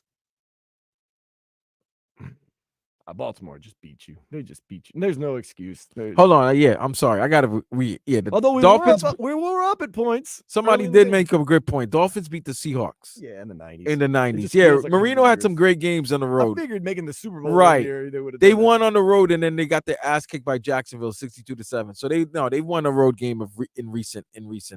Well, they haven't won a playoff game in 30 years. 35 years. They've at least won a playoff game on the road. But nonetheless, the Bills did not play very well, I thought. No, Bills did not play well in a game where both teams suffered injuries and Josh Allen was playing worse than Tua. Yeah. He committed 2 turnovers in the red zone. One in the red zone, the other one was to the end zone. Defense played well. Special teams had a nasty breakdown, giving up a 92-yard touchdown. And Tua threw an interception when he had a chance to for the game-tying drive or game-winning drive if they go for 2. The Dolphins are their worst when they play not to lose. Today, Mike McDaniel and those guys need to go out there and take it. Tennessee, they played not to lose. They lost. The Bills, they were playing not to lose. They lost. Go out there and take it. You know what? I don't care if the Dolphins go out there and they throw it all over the field and they go wild and everybody says, why aren't you running it? But they play their game and they go down on their sword. To me, there's no shame on that. You go down playing the way you play, go out there and try to win. Go out there and take it. You go out there and play this conservative game and try to keep it close in the weather. I know statistically, maybe that's what you should do. That's not what I want to see. If you go out there and try to take it and you can't, that's okay. Hey, tip of the hat. You go out there and play this conservative, let's try to keep it close and maybe get a play here and there at the end. That's where you play loser ball. You don't win Super Bowls like that. You think Patrick Mahomes goes into games, let's try to keep it close and find a way to win at the end. No, Patrick Mahomes is trying to beat you down. And you know that if it comes down to the last series, you don't want Patrick Mahomes. No, you don't want Patrick Mahomes. That's all. That defense is pretty beat up. I will say that. I'm not making excuses. I'm just saying the defense is pretty beat up. All right, cousin. The Miami Dolphins postseason record on the road is 4-14. Okay, that's not terrible. I mean, it's not for the playoffs. Their last win was January 9th, 2000. They beat the Seahawks 20-17. Wow. 2000 Seahawks. All right. Needless to say, none of the guys from that team are still on the active roster. Then 6 days later, 62-7. And then they got shut out by Oakland in 2001, 27-0. They lost to Pittsburgh when I think, who was the quarterback? Was it Chad Henne? Oh, for the Dolphins? Yeah. Yeah. They lost 30-12, and then they lost last year in a good one. Skylar Thompson, 34-31. I mean, they got to bring that type of effort. You see that loss they lost last year to Buffalo in that game? If they lose to the Chiefs like that, I'm not upset with it. I'm not. Because they fought hard. Yeah. They could have got blown out, and that was with a third-string quarterback.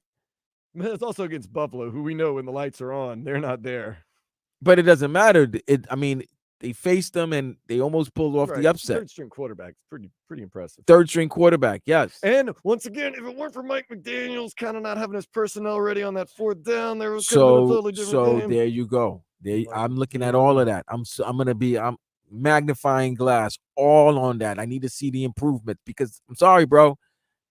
That man with the khakis and the glasses, he's available. He says he wants to go to the NFL. Let me tell you something. Everywhere he goes, listen, he's the Larry Brown of NFL coaching.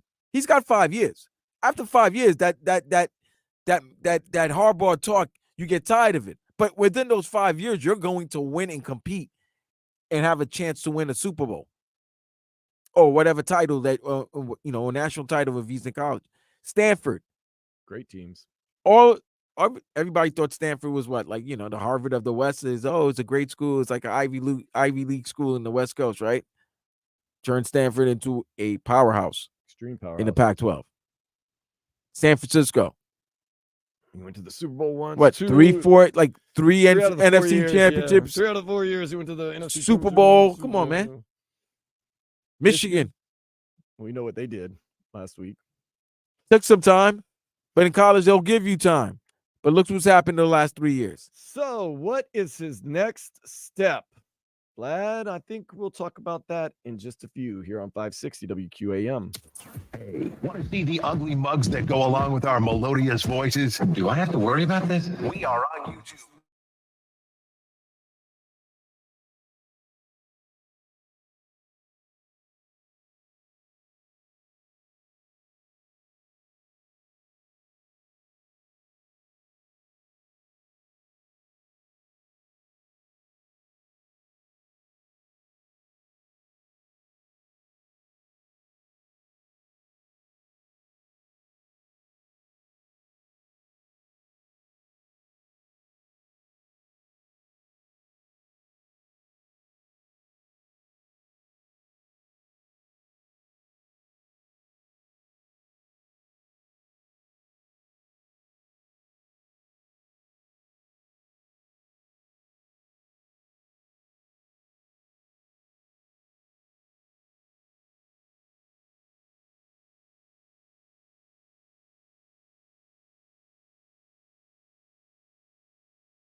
Don't be scared to death.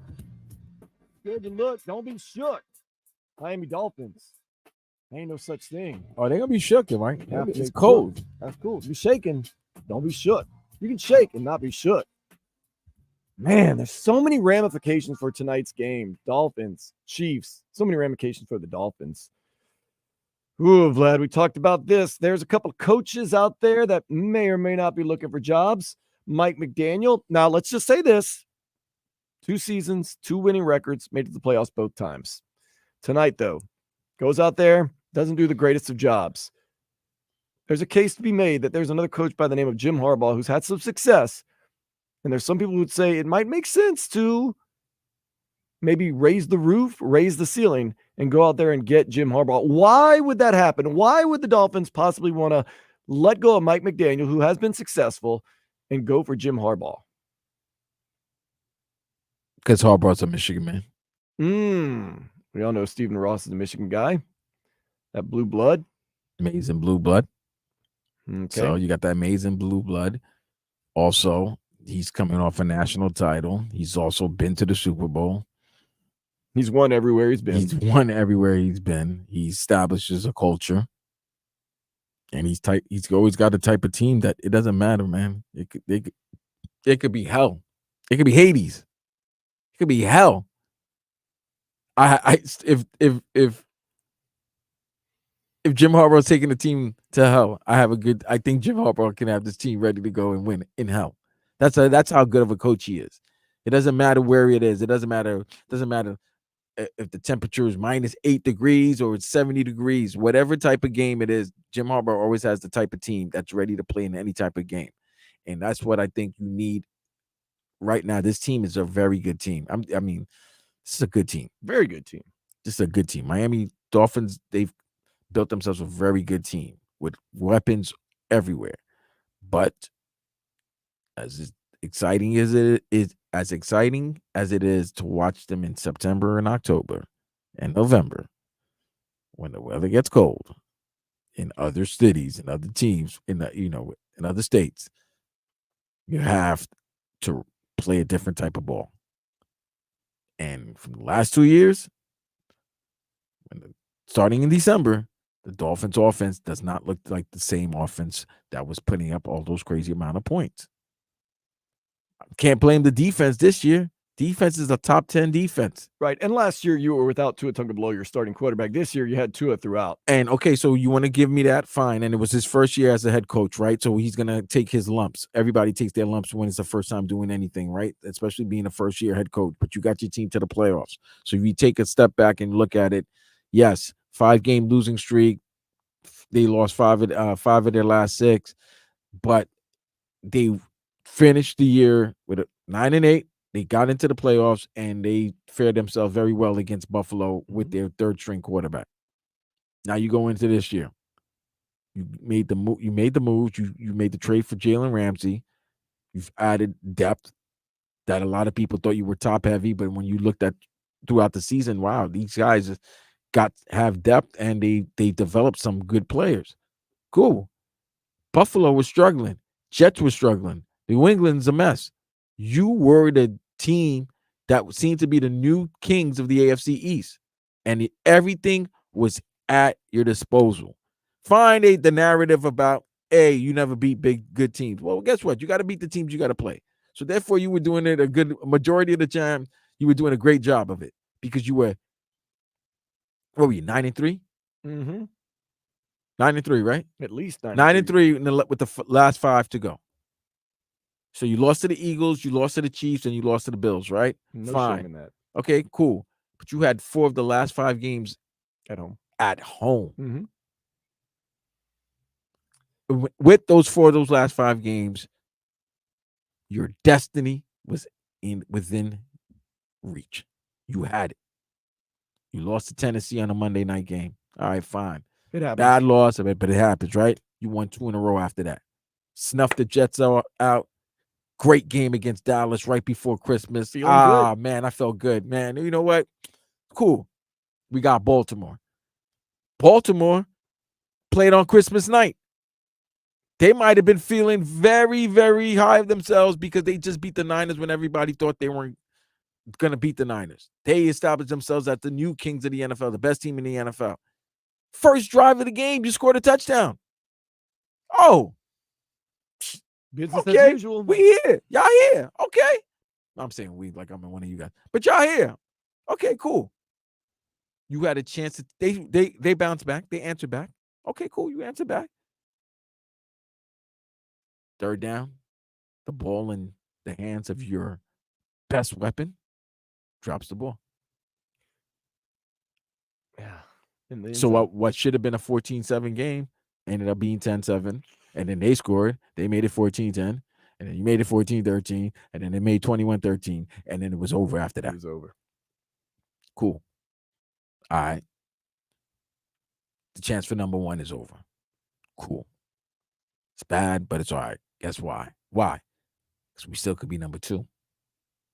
We don't get a bye. No more buys for the second seed. Okay. But that's okay. Put the Bills to bed. That means you win. You have 2 games home. And if the number 1 seed gets upset, you may just be staying home for the rest of the playoffs. Yes, sir. Hosting. Yep. Buffalo came in there. Yeah, they were riding a winning streak, but were they fearful? Like, were you fearful of Buffalo? No. No. Your defense played well. Your defense played very well with the injuries that they suffered and had. 14-7, you were leading. Fourth quarter. Special teams gives up a touchdown. All right, cool. It's 14-14. But you in the second half, you had 4 possessions and nothing. Mm-mm. This is from the offense, right? This is from the offense that was putting up crazy numbers. Or you get 4 possessions in the second half, you don't put up any points? Lackluster.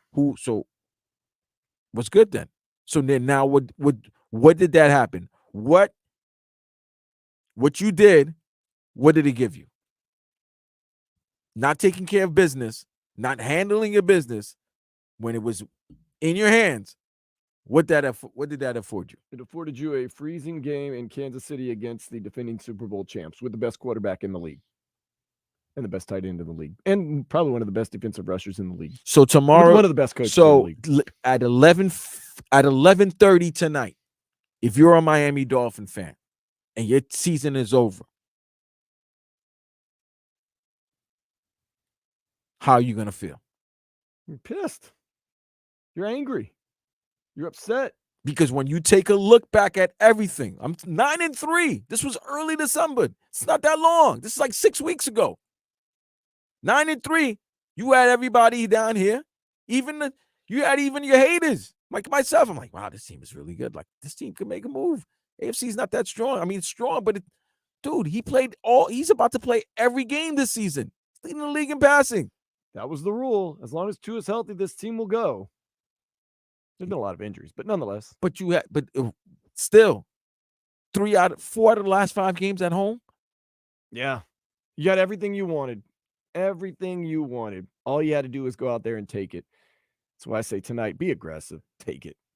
If you don't get it, okay. Do you think Jim Harbaugh's style is more conducive to winning in December and January? Absolutely.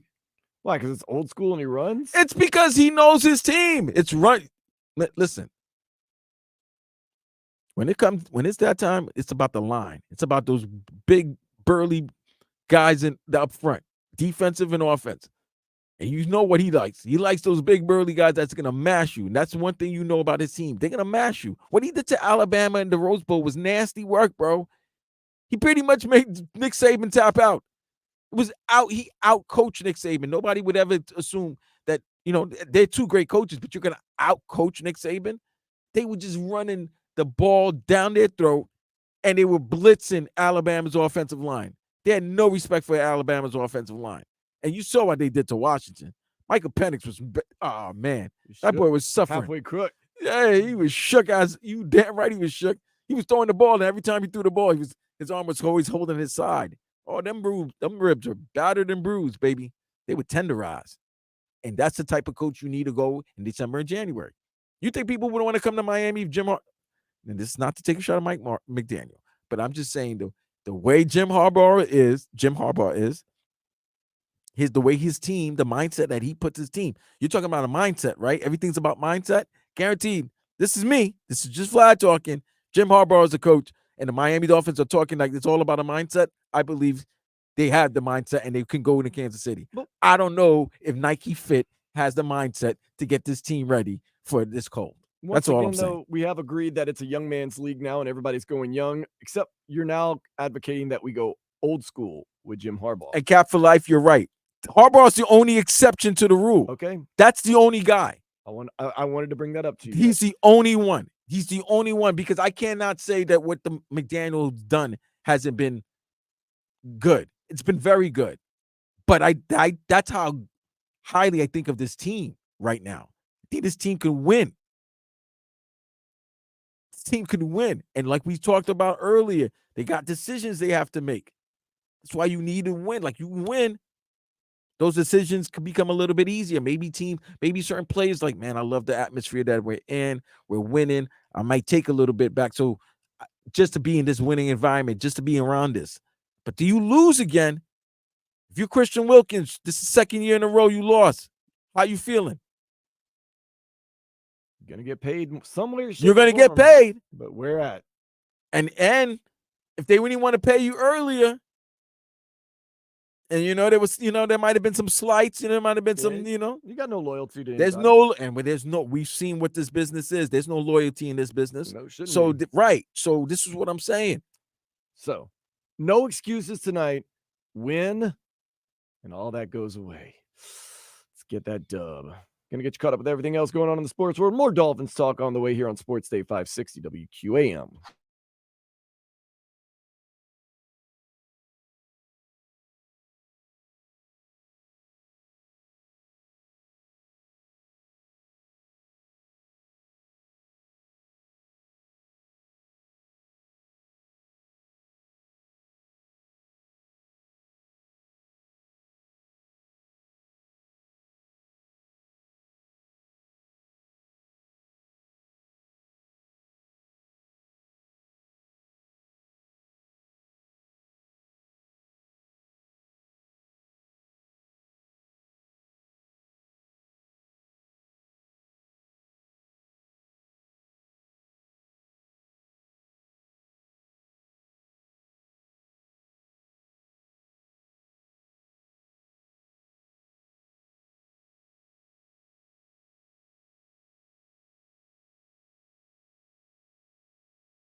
It's time for Sports Day. Turn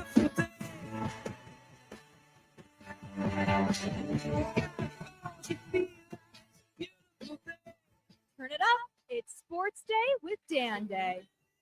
So the Dolphins win tonight, and it's 23 years of suffering is over. Tua Tagovailoa can win the big game and the biggest stage against the biggest teams. Weather was no issue. This team persevered through injury, through thick and thin. They banded together and found a way to eliminate the mighty Super Bowl champion Kansas City Chiefs. The Dolphins lose tonight. Huge question marks. Also, the narrative plays out that can't beat anybody that's any good. If it's a big stage, we wilt away. Tua might not be the guy. Mike McDaniel might not be the guy. Cold weather, Dolphins not made for it. Good team, not great team. See you next year. Probably rinse and repeat. Oh, man. Oh, also, this team could look a lot different if you lose. It's going to look different no matter what, but could look a lot different if you lose. Some contract guys and all that. Vlad, this game the stakes keep getting bigger and bigger the more and more you and I talk about this game. Means a lot. Of course. I mean, everything about this game Tua is a could lot. be the highest paid quarterback in the league in the coming months, or could be one of the highest paid quarterbacks. I mean, He's going to be one of the highest paid will be no matter quarterbacks. what. But are you going to look at him differently, a different way? Mhm. Because you win, I don't want to hear anything about Herbert and Tua anymore. Because Tua actually led his team to a victory. He didn't choke a 27-0 lead. So that Tua, a lot of the Tua Herbert talk, I think Tua was showing that he was the right choice by the Dolphins. But you lose, and the way you lose, the way you play, if you look shook, if you have that Sam Darnold, I see ghost type look, that's not going to be good. That's not going to be good. No. And you don't want that look. You don't want to have a look of, of fright. You don't want to have a look like, oh my God, this is not my franchise quarterback. Because that's what's going to happen. And the thing is, too, another thing for your psyche, it is not a good loss tonight because you start really, really believing it. Whether it's true or not, it's not easy to win on the road. It's not easy to win in the cold. It's not easy to in the playoffs to win anything, much less on the road in the playoffs, much less against Super Bowl champs, much less against the best coach, and not the best coach, but one of the best coaches of all time, against one of the quarterbacks that probably will end up being one of the greatest quarterbacks of all time, tight end, one of the greatest tight ends of all time. Yeah. But then you start believing, we can't win big games. We can't win in the cold. That's not good going forward. Not good. Not good. Huge stakes tonight. But of course, it's the playoffs, baby. But if you ball out, then all excuses. That's why I say no excuses going in. Because if you win, because you know what, you win. There's no excuses. Everything you did something that you might have not won the AFC East, but you got the game no count. But you won a postseason game. You snapped the streak. You got to, And then what happens when you win? How big are your going in this week? You know what I mean? My story all year was this, Vlad. It doesn't matter if we beat winning or losing teams all year. It doesn't matter because you win the games that count the most. This is the one that counts the most. Out of all the games now, this is the one that counts the most. Trade any of the games for any of the games, and this is the one you want. And that was the thing because of the mindset that he was trying to input into these players about every week. This next week is the biggest game. Okay, cool. But guess what? Every time you've had the next week, that's the biggest game. You haven't come out on top most of the time. You've only come out on top once. There is no more. This next week is the biggest game. This is the biggest game. This is it. This is it. And I tell you right now, I will if they win this game, your thinking of them is totally changed. Yes, I think they can go on a run if they win this game tonight. But I don't like that. Just that team, their leaders, the faces. Like if you win in that cold ass Kansas City, you think anytime Miami plays in a game with the weather that might not favor them, you're gonna be like, well, no, they beat Kansas City in that. Yeah, they can win. They know they can. I know Mike McDaniel because Mike McDaniel's shown you. He's proven to you that he can develop a game plan to win in this type of conditions. If Tua shows balls out and you guys win, then you're like, I know I got a quarterback. It doesn't matter if it's 80 degrees in South Florida or -8 degrees in Kansas City or Buffalo. I know he can I know he can play because you have evidence. Oh, that Saturday night game last year, he balled out. He was balling. They had the lead going into that fourth quarter in Buffalo. Yeah. In that nasty conditions. So he balls out. Yeah, you don't have to worry. You don't have that. You don't have any more questions on your quarterback. At least a majority of the questions will be answered about that quarterback. So then going in next year, you're gonna feel good. You know why? All right. 2-game improvement. Won a playoff game on the road. Now we know. We got a taste now. We know what we're capable We got a of. taste now. We got a taste. We got into the dance, but we didn't eat anything at the dance last year. This year you win. Oh, we got to dance. We got to, we got to eat. You know what I mean? We really were jamming out. All right, cool. Then the expectations now is not going to be crazy. It won't be, they haven't proven this. They haven't shown this. You win in the playoffs. You beat Kansas City. I don't want to hear about no more, you don't beat good teams. I beat Kansas City. I beat the defending champs on the road.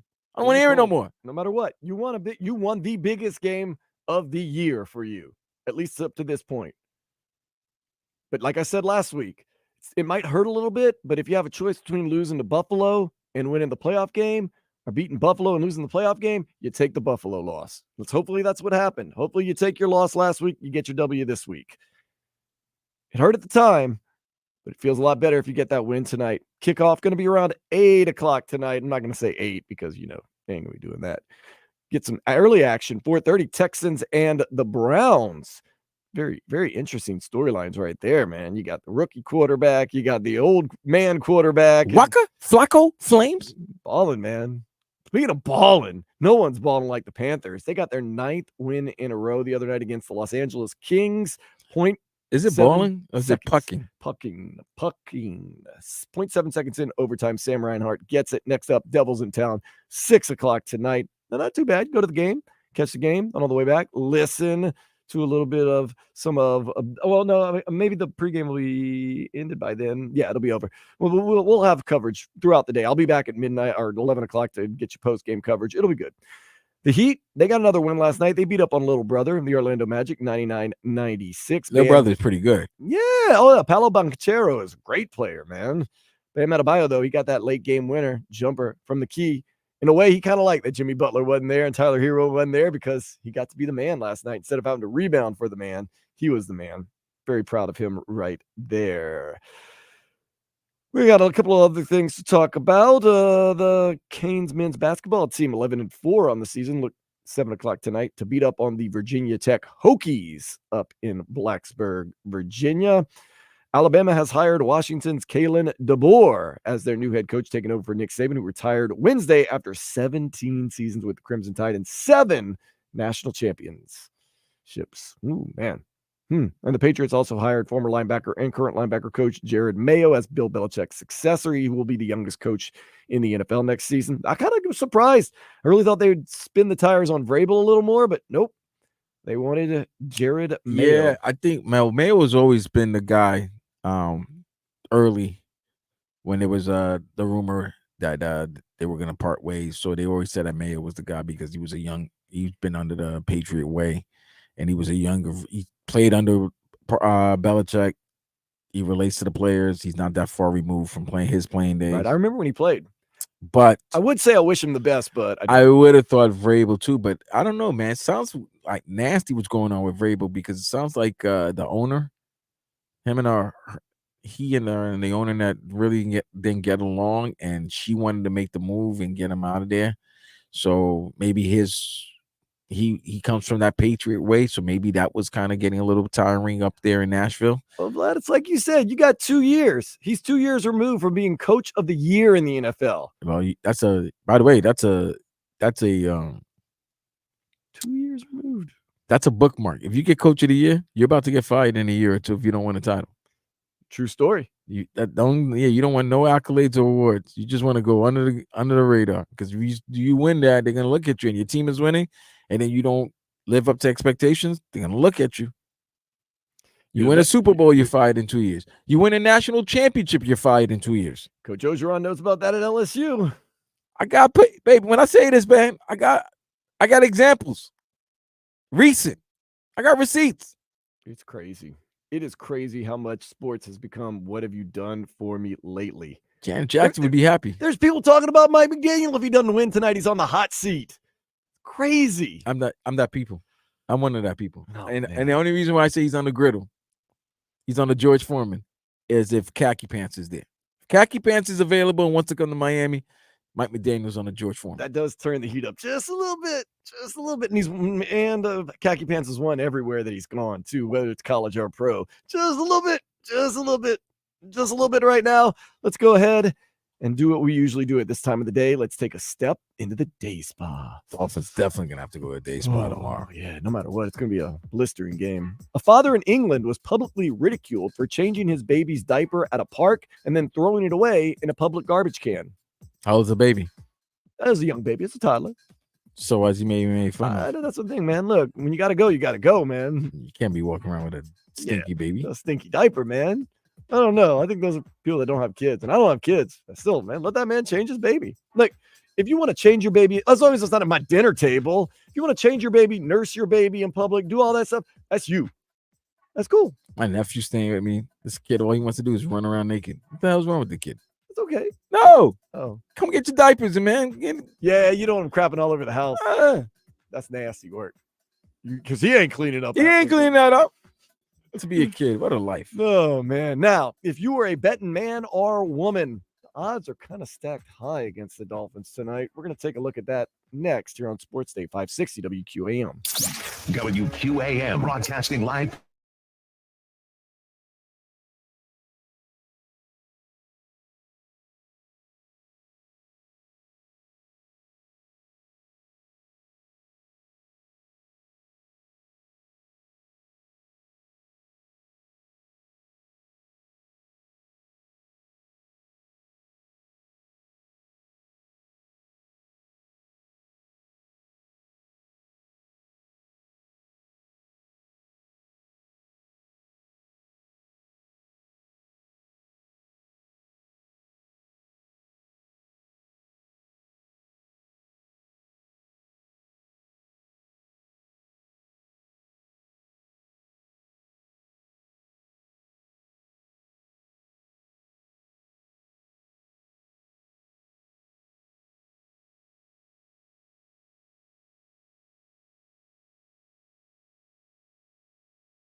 assholes. My man.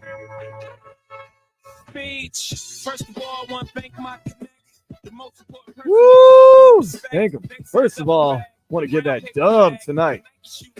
A lot of people can go out there and flex and say, I have no doubt Dolphins got this.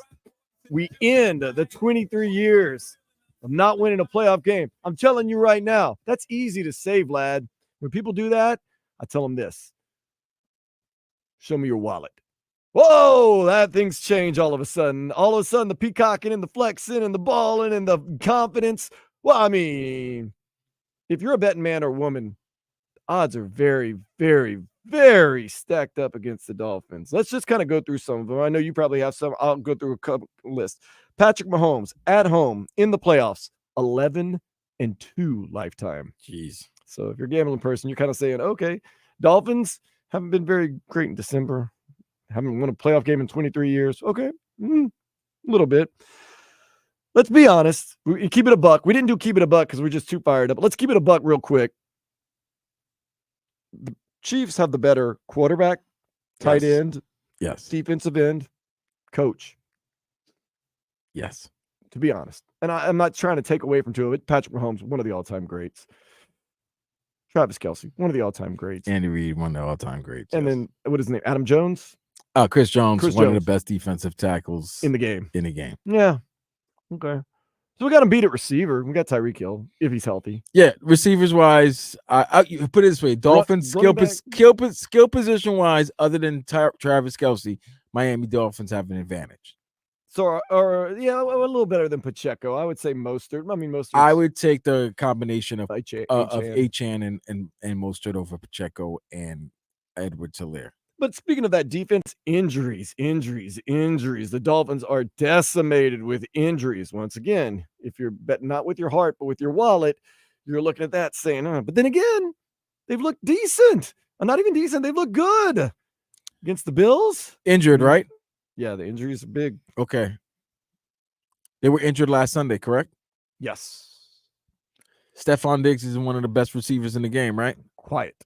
Okay. Yeah. They lost Gabe Davis, correct? Mm-hmm. All right. Just saying. They couldn't do anything against Dalton Kincaid. Dalton Kincaid was whipping that ass. Yes, had Melvin Ingram pulling up his pants, running. Yeah, that was fun. So, but they did a great job on limiting Buffalo to 14 points last week. That's true. Special teams got him. So that's not the end of it now. Let's talk about lack of experience and lack of wins versus experience. Dolphins not been so stellar the past two seasons at the end of the season. Also have not won a playoff game in 23 years. Last I checked, the Chiefs, they know how to win around this time of the year. And although they have been a little, what would you call the word? They haven't looked as dominating as they've looked prior. That's true. But they have experience in the playoffs. They go deep every single year, all the way at least to the AFC Championship game. This has been called the Patrick Mahomes Invitational, the Kansas City Chiefs Invitational. So that's what it's been the last 5 seasons. It's a great opportunity to let you know, hey, guess what, guys? You got some new tenants in this building. Tua's first playoff game, by the way, too. Once again, quarterbacks that go into the first playoff games don't always have the best records. It's kind of a learning curve. And here's another thing. Oh, we're not done. No, like you saying first quarterbacks making their first start. We have a lot of quarterbacks making their first playoff start today. A lot of players. A lot of quarterbacks. Yeah. CJ Stroud's a rookie. He's making his first start. You know what the Texans made sure they did? They took care of business last Saturday so that when Jacksonville failed, they took the division and they're hosting a game in Houston. Make it a little easier on them. Make it a little easier on the kid. On a rookie coach and a rookie quarterback on a team that hadn't been in the playoffs. That was actually the worst. So if the Texans beat the Browns, a team that and remember, the Browns are favored going on the road to Houston. Texans beat the Browns and the Dolphins crap the bed. I'm looking at y'all. I'm sorry, bro. I'm looking. Somebody's got to take blame. But what is it? Streets need a body? Streets need a body, bro. Okay, here's some more. Number one, Kansas City's at home. That's always an advantage for any team. But it's not just home field advantage. It's freezing home field advantage. And it's not just any team that is going up to the freezing home field advantage. It is probably the most subtropic team in the NFL. Pretty much. Okay. And the poor finish this season, and with the chance to win, and with everything that you had in front of you, you kind of crap the bed every single time.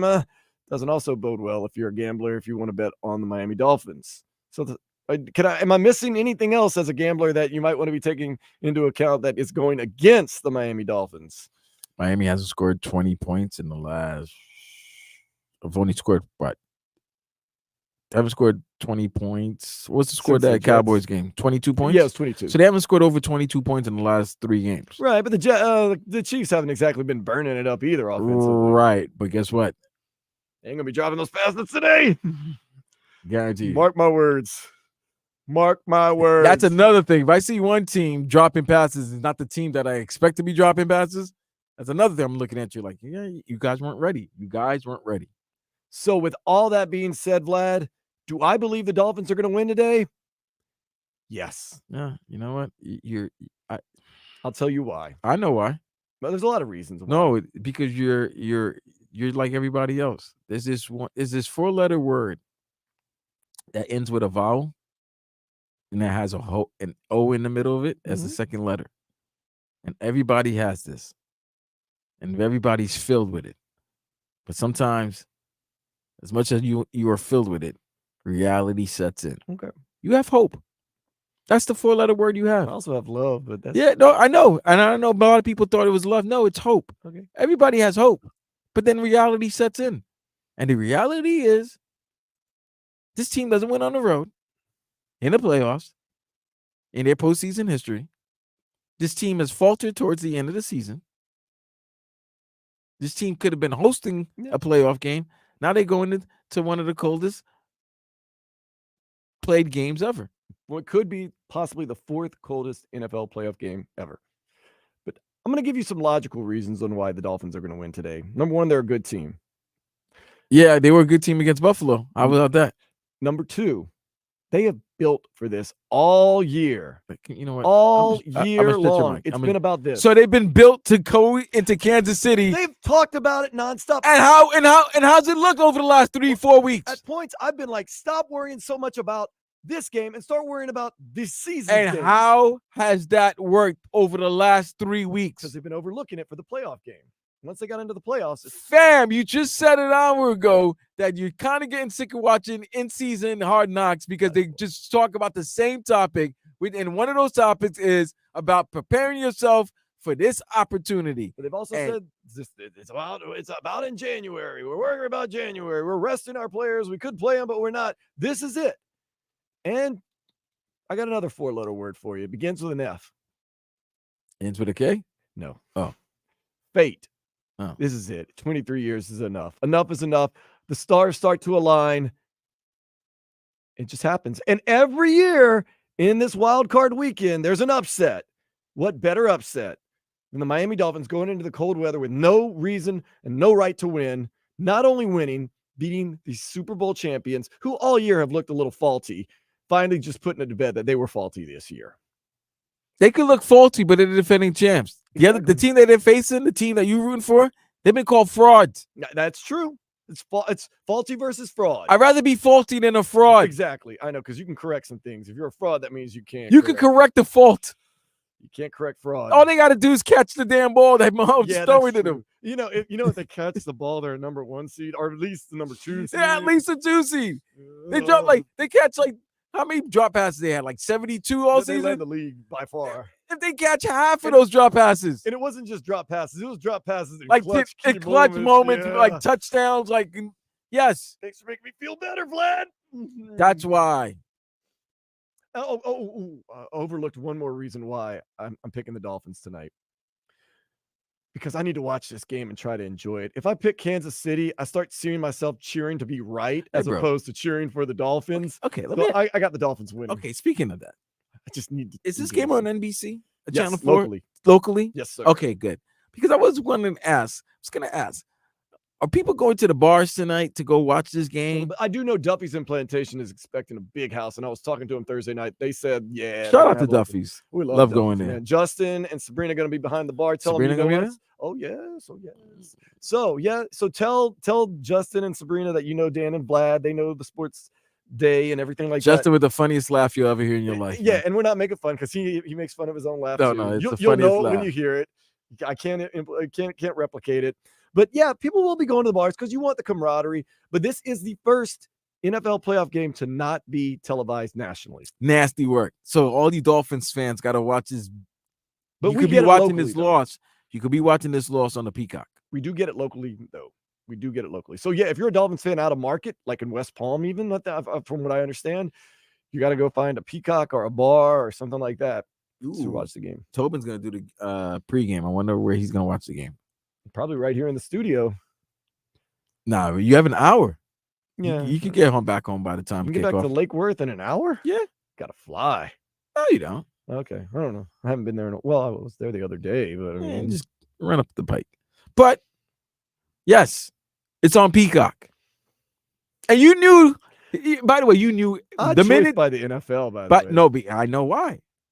Listen to this. Is it because of? Yes, it's because of Swift. Really, fam. So all last Sunday they were saying, "Oh, tune in to Sunday Night Football. We'll have the schedule out for the NFL games, right? For the playoffs, right? So you wait for the they usually wait for the result of the Sunday night game to let out the schedule, bro. Towards the end of the second quarter, they already had the schedule out, and the minute they knew Kansas City was going to be the 3 seed, team. they were like, "Okay, Kansas City's a 3 seed. They're hosting a home game. Well, why don't we just put them on Peacock? Have all those Swifties buy Peacock just to watch Taylor watch her boyfriend play in the game. And if it's the Dolphins, it's great. The NFL fans are gonna love it because they get the chance. We got Tyreek goes back finally to Arrowhead, and you get the matchup, and you got all these big name players, the coaching, the personalities. So you got that. That's gonna draw the NFL fans. But we want that Peacock subscription to go up. We want more. We want more subscribers. Let's have all the Swifties. How does the NFL have a tie-in with Peacock though? NBC. Yeah, but I mean, what does CBS and Fox have to say about that? They got nothing to say because it was an NBC game no matter what. This was going to be an NBC game no matter what. That's interesting. It somehow it fell that this year NBC is going to be showcasing a lot of more of the games than the other networks. But the determining factor that an NFL game isn't nationally televised has nothing to do with anything football. Good job, guys. So that's why it was all about money, baby. No, I mean it's all about money. I take that. I accept that. Okay, so what we're gonna do, we're at Dolphins heavy today. Tomorrow we're gonna be back on. I'm actually gonna be on post game, but we're gonna take a real quick break. The next segment, do a little something or nothing, decide whether it's something or nothing, then get back to breaking down this huge, feels like the biggest Dolphins game since 1972-73. No, it's the biggest Dolphin game since last Sunday. That's true. That's if you're watching Hard Knocks, you know what we mean. Something or nothing next here on 560 WQAM. Game day uncensored.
I said, tell me what's really going on. All right, Dolphins, Chiefs kicking off 8 o'clock tonight.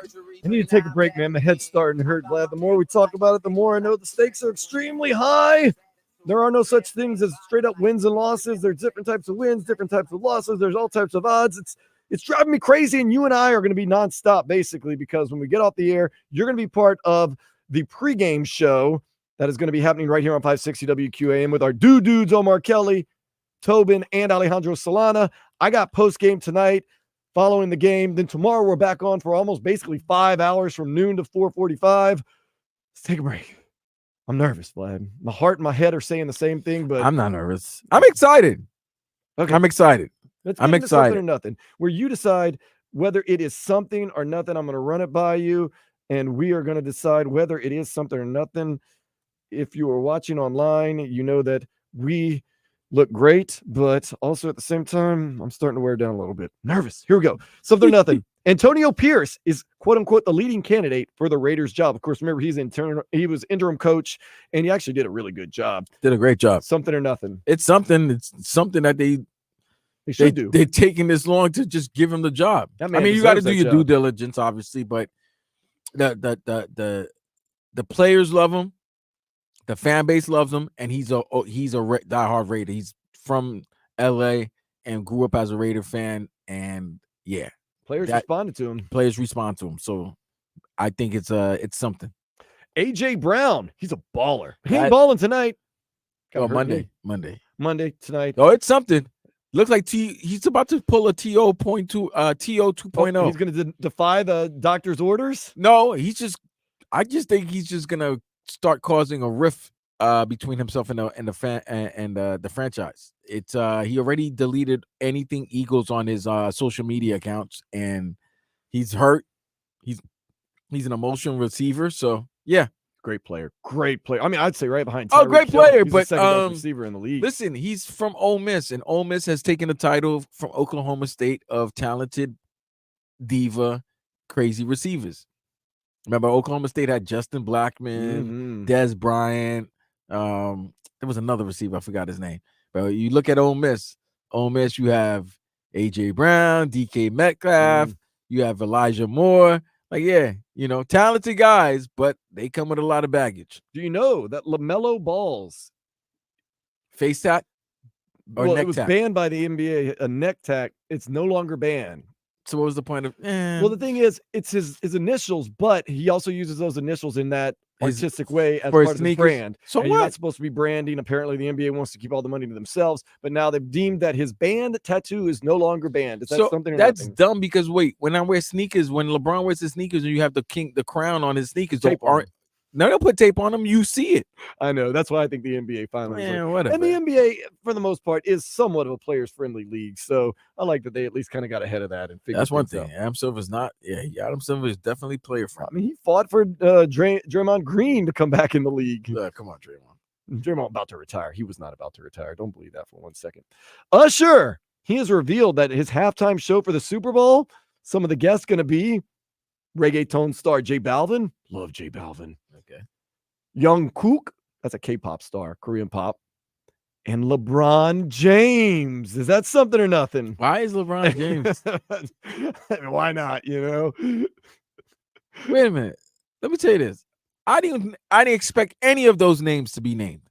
I expected Bad Bunny. No, not even Bad Bunny. That would be awesome. I expected Ludacris. Okay. Why? Just because he's back in commercial? Usher. Oh, yeah, man, because they got some jams together. Like, yeah. Lil Jon. Lil Jon will be big. Yeah, man, come on, bring Lil Jon back.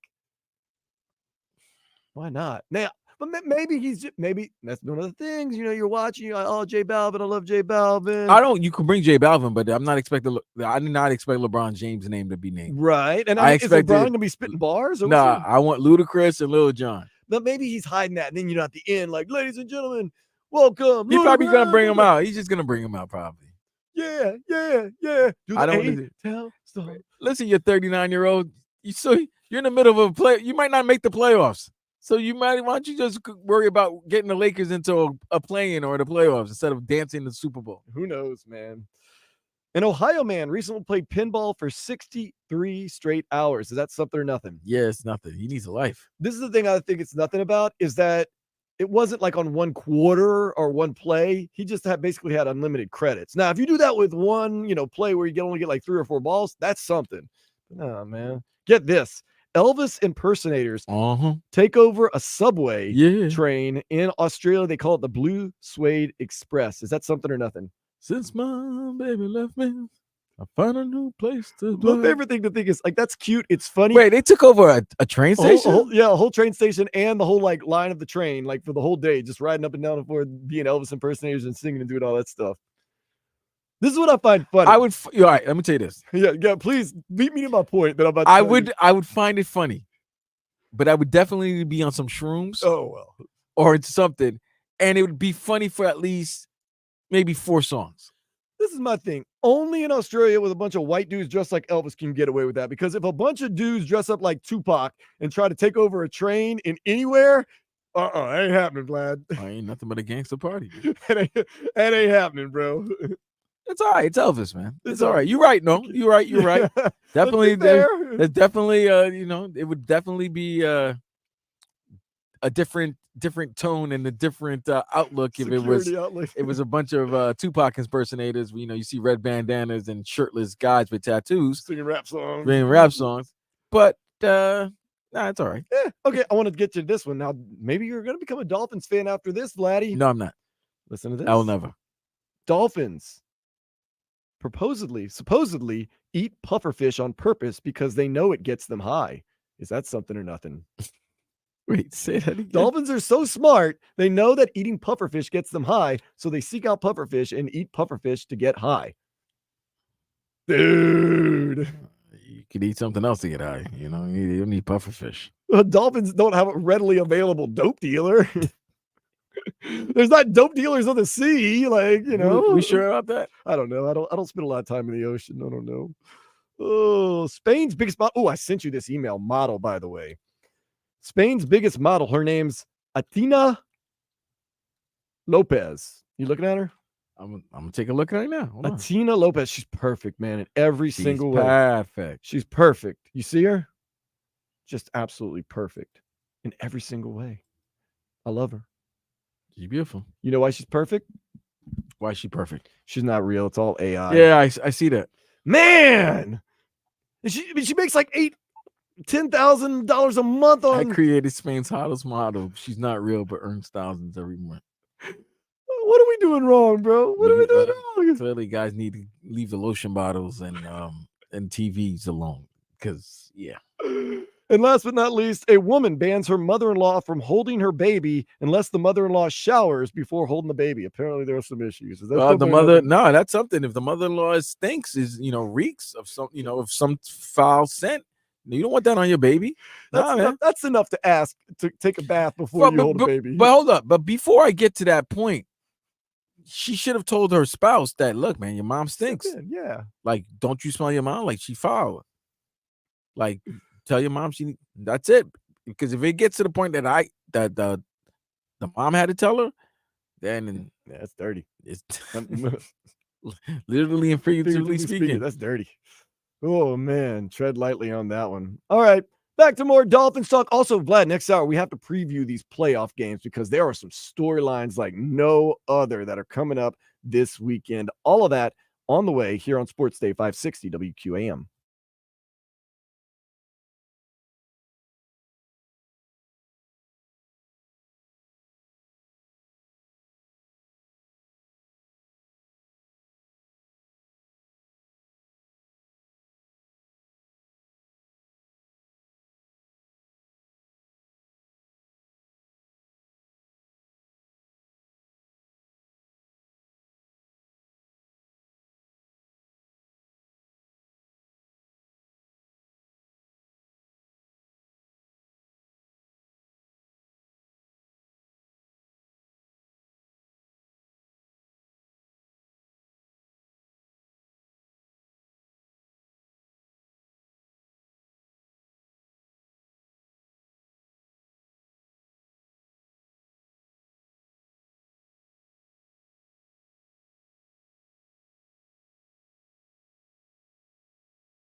Turn it up. It's Sports Day with Dan Day. It really is one of the most wonderful times of the year, especially when one of your teams is in the playoffs. Saints would have beaten Green Bay. I had two teams in the playoffs. Not here nor there. When your team's in the playoffs, oh man, Dolphins, Kansas City tonight. So nice. But it's not just that. Miami Hurricanes playing later on today against Virginia Tech up in Blacksburg. Joe Zagaki's probably at a dive bar right now or one of those axe throwing bars. I see him as one of those guys throwing axes. I haven't been to one of those bars. I have no need to get drunk and throw sharp objects. Nonetheless, that's not the end of it. The best darn team in hockey right now. Hotter than a fox in a forest fire. Team that went to the Stanley Cup Finals last year. Florida Panthers have won 9 in a row. And Vlad, you know how we say not all wins and losses are the same? Not all 9-game win streaks are the same either. This is a 9-game win streak that included a West Coast swing. No, they being good teams. Different time zones. No, they being good teams. Different ways of winning, scoring lots of goals, scoring low goal games. That's big time. Got playoff games in football all over the place. Panthers playing. Hurricanes playing. Everybody making moves. I do have to make an admission to you, Vlad, about this Panthers game this past Thursday. I was there. I loved it. It was a great game. I was there, but I left early. Did you? Yeah. Wait, you left? I left early. When did you leave? Good. I'm glad you asked because, you know, I do Duffy's on Thursday night. Duffy's Implantation right across the street. So what I did is I made it to see our guy, Montel Jordan, sing the national anthem. Saw it? No, not only did Montel Jordan sing the national anthem, he did first period intermission entertainment. I missed it. This is how we do it. Yeah. But I caught the national anthem, and then someone was like, man, that Montel Williams can sing. I said, Jordan. Montel Williams. Big difference. It was a white guy. I ain't going to lie. Like I said, Montel Williams is awesome. Intangibles, man. No, that would be a show too. Montel Williams out there singing the national anthem. That would be something. So I caught that. I did have to be at Duffy's for 8 o'clock like I always do on Thursday. So I watched most of the first period and I had to go. So I didn't leave because, I don't feel like being here. I'm bored. Work. I did. I had to work. And but it was, you it went, was a but planned early leave. But you wanted to see Montel Jordan sing the national anthem. That wasn't the point. I just knew I'd have been in the area and I wanted to catch a little bit of the game and kind of see what the Panthers had to offer. And you have a season pass. I know, that's why I was also there. Okay. Because I'm buying tickets. You know, I was just there eating Philly cheesesteaks with Wiz and hanging out in the press box for a little bit and watching Montel Jordan, watching the Panthers go down 1-0 to the LA Kings early. And I was like, oh man, here we go. Little did I know the fireworks were late with 0.7 seconds left. Matthew Tkachuk, by the way, has also stepped it up ever since you didn't call him out. I kind of called him out. Yeah, you got out, and I'm like, he's been balling ever since. You know, the guy has the guy probably recovering from a bruise. when your sternum, when your whole sternum gets all messed up and you really can't do much. What did I say about for the summer? Today's a no excuses day, Vlad. No excuses. Nah, I'm giving you an excuse there, Matthew. If you've got a broken hip, if your sternum's messed up, you good, bro. You good in my book. Let's give credit where credit's due. Whenever you or I criticize or at least call out the Panthers, they respond. We called out Paul Maurice, and they went on that playoff run. Last year. Called out Matthew Tkachuk for not playing that up to snuff this year, and he's been balling ever since. I'm going to save my cards, though. I don't want to use them all up early, but, you know, I'm just keeping an eye on everybody in the Panthers, and especially around playoff time. We're going to get a little call out. Just saying. Man.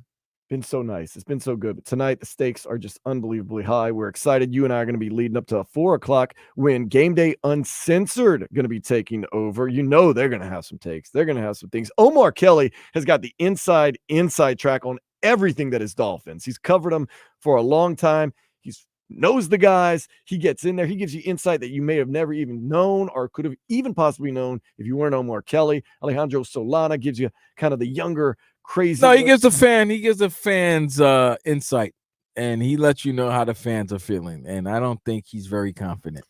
He has been very critical of Tua Tagovailoa this past week. Yeah, he's been very critical of this team the last 2 weeks, and he's been right. Okay. And then Tobin, of course, leading the charge. He's getting goosies for certain things and worries about certain things, and they just do their thing. So they're going to give you 3 hours of that pregame action coming up at 4:00. It is going to be great. Vlad, you're going to be with them also. Yeah, I'll be on mute. You and I have decided to take this thing over. I'm going to be on hosting the post game. That's going to be around 11:30, whenever the game ends. I'm going to take that late into the night. And then you and I are back here tomorrow because it's just too big of a game to not have us going full throttle from noon to 4:45 tomorrow. And we've already said it. No holds barred. I wasn't holding anything back. I haven't held anything back this week. I'm putting it out there, man. Look, the way you play, you win. I don't care how you win. I don't care if you win. Man, I don't care if you win 2-0. Season success. Like I said, Kansas City goes out there, misses 4 field goals, drops 3 touchdown passes. You get a lucky pick 6 or win by 1.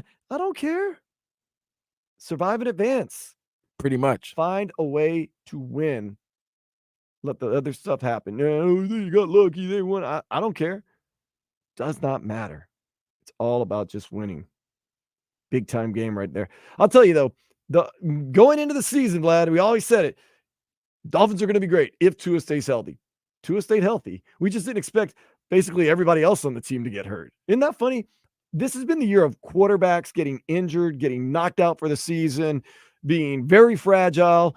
And the toughest of them all seems to be Tua Tagovailoa. Hadn't missed a game. I don't think he's missed a snap. I mean, when I say missed a snap, he hasn't missed a snap for an injury at all. No, he hasn't. I mean, he's done what was required of him, or what many people would want to see from him, to play a whole season. No injuries, no concussions, scare, none of that. He led the league in the yards and passing yards. The offense was great. You had the offensive player of the year. I still think you do. Flirting with 2,000 yards, NFL record. All of that is great. And when the offense was doing good, everybody was questioning the defense. Then the defense started playing well. When Jalen Ramsey came back from the knee injury, great. The defense has been lights out to me. So now defense is playing well, top 10. Offense is top 5. And when I say the offense is top 5, it's not because it's only the passing game. They had a top 2 running attack. That running attack's great. So they're so balanced. But when it comes to December and January, that balance doesn't show up. And you're wondering why. Jeff Wilson Jr. great lately too. Jeff Wilson's playing well. Cedric Wilson's been good. H.N. is he's been fast. He's been good, even though he's kind of his 5-yard losses are exciting, but got a bobo though. He got a bobo. I'm sorry, man. Jerome Baker out. He had wrist surgery, but he was out before. Andrew Van Ginkel. That hurts. He is out for the season. I think the season. I know he's definitely not playing today. This is the season right now. So Andrew Van Ginkel's had such a great year. And it just seems like when anybody goes down, he just steps up. Wisconsin Badger right there. You still got Zach Sealer and Christian Wilkins singing Chicken Fried, Country Chicken Fried by Zach Brown Band. Hopefully singing that a lot tonight. Oh, man. Xavier Howard. It's been tough going. Jalen Ramsey. He defied the odds, came back. He's been balling.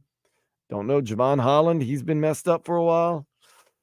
But like Vic Fangio had said the other day, we actually have the quote in there somewhere. He said something about when a woman's given birth, I don't want to hear about the pain. Just show me the baby. I don't know if that's the term I would have used. We actually have the quote. It's in there. It's under Vic Fangio. Let me see what it was. I listened to it yesterday. No one cares about injuries. Do we have that one? No one cares about injuries. Vic Fangio. Yeah, give me a second. Yeah. This is Vic Fangio's words, not mine, because I'm all for letting me know what's going on when you're giving birth. Got to be there. Can't sit in the hallway smoking cigars anymore. But Vic Fangio's a little more old school. No more. No one cares about injuries, he says. Doesn't matter. It's true. Everyone's dealing with their own problems. This is the time. Well, it's the time right now, and you got to show out. You still got to show out and perform, and they're not. No excuses, man. No excuses. But there's other things going on in the world today besides the frigid Polar Bowl that's going to be happening in Kansas City outdoors. My mom, Big Lynn, asked me, why would they play outdoors if there's a chance for it to be cold? That's why they play football, Mom. It's called It's called home field advantage. There's a lot of things at play there. Just play. Why are they all dome stadiums? That's what she said. The Saints play in a dome stadium. I said, yeah, Mama, you're right about that. I guess you got a point. Well, here's Vic Fangio talking about babies, mamas, dramas. Yeah, I mean, it's a lot all at once. And some of it at, one position in particular, outside linebacker and safety in particular. There's no woe is me in this business. Everybody looks at this as kind of Madden on PlayStation, and they all expect results. It's what they used to say in the maternity ward, don't tell me about the pain, just show me the baby. You can't say that anymore, but everybody's expecting a good performance from us, and we're going to do everything we can to do it. Can't say it. Let me preface this by you can't say that anymore, so I'm going to go ahead and say it. Whew. Vic Fangio, strong right there. By the way, I heard female laughter in there. Oh, there was some female laughter? Yeah, there was female laughter there. So because I heard the female laughter, it was all right. But I heard female laughter. Woo! Tyreek Hill, Christian McCaffrey, and Fred Warner were named unanimous NFL All-Pros, receiving first-place votes from all 50 members of the committee. I saw Dak Prescott, second team. Really? Who was first team? Oh, Lamar. Yeah, that's the MVP right there. We're going to get into the playoff scenario. The Panthers back in action against the Devils, looking to win 10 in a row. That is tonight at 6 o'clock, Amarant Bank Arena. Should be a fun one. The Heat got a win against little brother, the Orlando Magic, 99-96. Bam Adebayo hit a late game winner. They play the Hornets tomorrow night at 6. They're going to honor Dwayne Wade at halftime for his quote-unquote Hall of Fame career. Since he's been inducted into the Hall of Fame, they're going to do some stuff. DeJounte Murray has kind of listed the Heat as one of the teams that if he were to get traded, he'd like to go. Everybody wants him. Why not? Man, he's a baller. He is a baller. I mean, Atlanta Hawks should be way better than they are. They really should be. Ice Tray. They lost a game last. Yeah, it's over for them. They lost a game last night. They should not have lost. Jason Taylor's son, Isaiah, is transferring to Miami. He played safety at Arizona. Also, defensive end, Elijah Olsen is coming to the U. He played for defensive coordinator Lance Guidry previously at Marshall. Canes men's basketball team tonight, 7 o'clock, Virginia Tech. Patriots have named linebacker, or at least linebackers coach, and former linebacker Jared Mayo as Bill Belichick's successor. He'll be the youngest coach in the NFL next season. Alabama has hired Washington's Kalen DeBoer as their new head coach, taking over for Nick Saban, who retired Wednesday after 17 years with the Crimson Tide. My only guess is Kalen DeBoer is going for that bag. Because it's not only that. I don't want to say it's only for the bag. I'm gonna tell you why, Dan. He's in Washington. Pac-12 is no longer. He's going to the Big Ten, so he was gonna have to go to a big conference anyway. You might as well go if you're gonna go to a super conference. At least go in there with some weapons. You might as well go into a team that already has all the weapons. Last I checked, his team finished better than Alabama this past season. Yeah, but that's only this year. Penix is gone, and all them guys are gone. Alabama, restocks. Washington doesn't restock. No. Nick Saban restocks. All right. Have you already seen 4 guys have defected from their commitments since Nick Saban left, by the way? Of course. That's going to happen with any coach. But what I'm saying is this. You can win 10 games a year and still be a huge failure following Nick Saban. If you don't go to the SEC championship every year and pretty much win it every other year, don't go deep into the playoffs, you're a failure following Nick Saban. You're going to leave University of Washington, fantastic university, by the way, beautiful city of Seattle, in the city of Seattle. You got them all the way to number 2 in the nation. You got things rolling. You're going to the Big Ten already. To go to Nowheresville, Alabama, and follow a legend like Nick Saban, that's tough, man. That's tough. I wish nothing but the worst for Alabama. Don't get me wrong. I wish nothing for the worst. And when you make decisions like that, when things go south, I can't blame you. But you know what? It's actually, I thought about it, not the dumbest move in the world, because he's now banked on what he did at Washington. Things probably won't work out at Alabama. When you lose that job, no one's going to not hire you at your next job because of what you did at Alabama. They're going to look what he did at Washington. So he's actually going to build his resume, take the bag from Alabama, and then he's going to get pretty much a fresh start wherever else he goes after that. So maybe he's got something in mind that I don't know. Something in mind, Vlad. And here's the thing. If I'm him, and I'm hot like that, my buyout, if you're going to try to let me go, it's going to be a high number. It's true. Maybe he knows. Maybe he's on to something. But man, Seattle to Tuscaloosa, Alabama, that's a culture shock. That is a culture shock. Speaking of culture, it is. Let's get cultured right now. Take a step into the day spa. I'm going to get cultured in the day spa. Because a 27-year-old Venezuelan-American vlogger, Lily Pons, was left a little embarrassed when a seagull undid her bikini top during a live video. Number one, get those likes. Number two, my seagull right there. That's my guy. That's a pretty crappy seagull. He's literally my wingman. We got playoff action, baby, Vlad. We're going to break it down next. We're going to talk about the storylines and who we think's going to come out on top this wild card weekend, not just Dolphins and Chiefs, so much more. Next on Sports Day 560 WQAM. WQAM broadcasting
Ooh, my favorite Lil Jon song. Lil Jon. The song's called John. It's Lil Wayne and, of course, Rick Ross, the boss. It's called John. Remember me like John Lennon. This is my favorite song to request on acoustic night. When people are playing acoustic guitar, anybody got a request? Come on, anything, because they start peacock, anything. I go, Lil Wayne, John, and they just look at me like, I don't even know that song. I'm like, go listen. I'll be back next week and play it. No, you're not. Great song. Nonetheless, we got to talk about this NFL playoffs. Of course, we got Dolphins.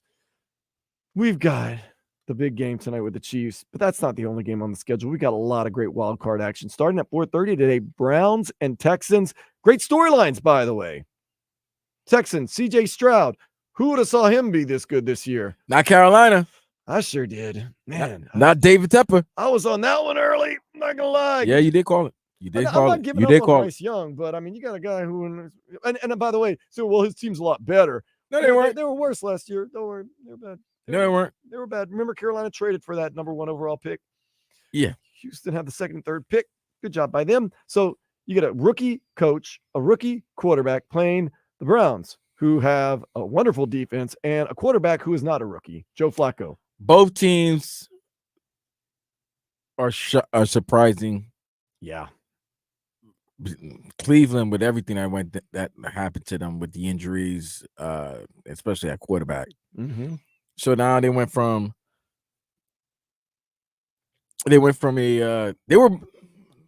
could say Cleveland was probably one of the teams that, because of Deshaun and everything that happened to him, not a lot of fans were, rooting for them, but then now all of a sudden they're kind of American sweetheart now. A lot of people have them going deep into these playoffs too. They love the Joe Flacco story, and I think Kevin Stefanski's done a hell of a job as head coach. Great job. And to me, should be coach of the year. But that also comes with an asterisk, because if you get coach of the year, that means in a year or two you might be fired. Like, yeah, I appreciate it. The wins and losses is all I'm worried about. Especially now that you went 11-6 without Deshaun, and then now Deshaun is coming back next season, and he's getting paid $230 million for 5 years. He's your starting quarterback. Yeah, he's your starting quarterback. So you can't struggle next season. But we're talking about this year. We're talking about the great job they've done. They're in the wild card, and they're the favorite, but I think Houston pulls off the upset. You really do? Mm-hmm. I like the home dog. I can't, dude. It's something special about that kid. I mean, we love him. I made fun of him because when they said that he took the test and he didn't look like he was the brightest bulb in the socket. It's okay in Ohio State, but he has not let that deter him. He's not let that. He's been poised. He's been very poised, and he's played very well. And that's a young team, and you see all that young talent, and I'm happy to see D'Amico Ryan, just a guy who wanted to go there. Remember that Texas looked nasty. Texas organization a couple of years ago was a nasty situation, and just like that, boom, they've turned into a happy story in the NFL.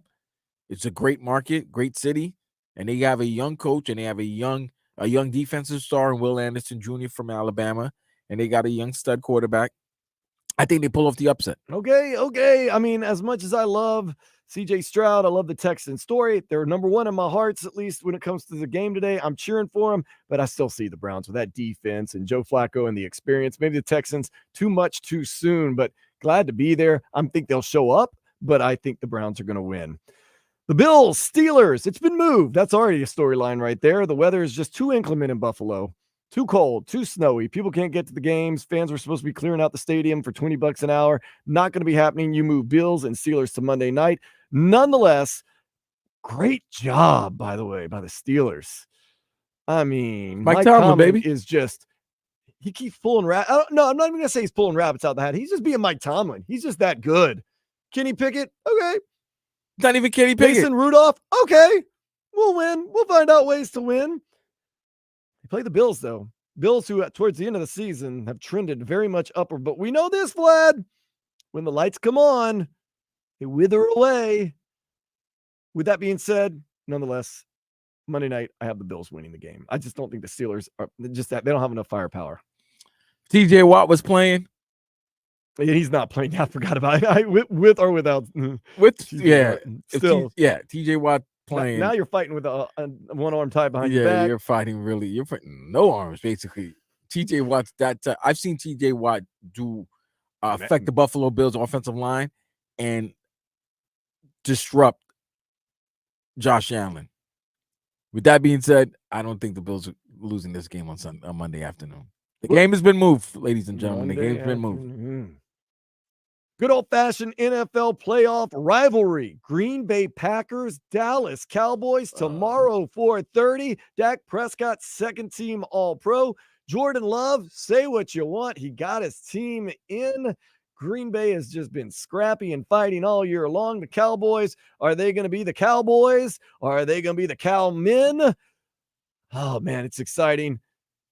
I got the Cowboys, though, man. Everybody's saying this is the upset special. I see the Cowboys winning this. The Cowboys don't play. They don't lose at home. Yeah, they've won every game at home this year. Right. Green Bay's not that good. They've got young Jordan Love. I didn't know the Packers were even capable of the playoffs, much less winning a playoff. Well, the game. NFC's kind of weak. Right. Man, that week that they beat the Saints, when the Saints were up by so many points. Was it like 20-0 that you guys were up? And then, that was it. That was the game that cost the Saints. And that turned the tables for Green Bay. Great story. Good job with Jordan Love. Matt LaFleur showed that he's a really good coach and that, he can coach without a Hall of Fame quarterback. That being said, Dallas, this is it, man. They're a good team. As much as we put, obviously, because we cover this team locally here, but nobody has more eyes put on them than the Dallas Cowboys. This is it. Jerry's getting old. Every year he gets to this position. He thinks this might be the year. You're 12-5. You have the second seed. You got to beat Green Bay. Got to. Once again, my heart says Green Bay. My wallet says Cowboys. No, my wallet, my brain says Cowboys. Now, this is the upset special. I will take the over in that game, in the total. Yeah, absolutely. I'll take the over that. The upset special tomorrow night, 8 o'clock, Rams, Lions. The Lions hosting a playoff game for the first time. Kind of like since the last time the Dolphins won a playoff game. A lot of ex-girlfriends coming back. That's an interesting lineup right there. You get revenge. Yeah, is it revenge? There's some jelly there. No, there's the absolute jelly. But here's the thing: people are acting like this is the first time they face each other. Right. No, they face each other already. It's just that yes, it's good because they're facing each other in the postseason. Matthew Stafford used to be the Lions quarterback, now the Rams quarterback. And Jared Goff used to be the Rams quarterback, now he's the Lions quarterback. Same trade. Worked out for both teams. Yeah. Shout out to the Rams. We talked about this during the break with the short time that you have to succeed. You have to win instantly, instant gratification. Rams and their owner, Stan Kroenke, was like, what? F them picks, and everybody was upset. They said they mortgaged their future. And guess what? They said F them picks, and they won the Super Bowl. The following year, they took their L's, and they knew that they were going to take their L. But you know what? That was 22? That was 21, they won the Super Bowl. 22, they took the L.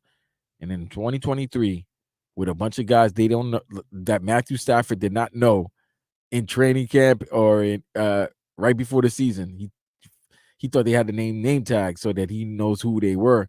He led them to a 10-7 record, yeah, and a wild card positioning.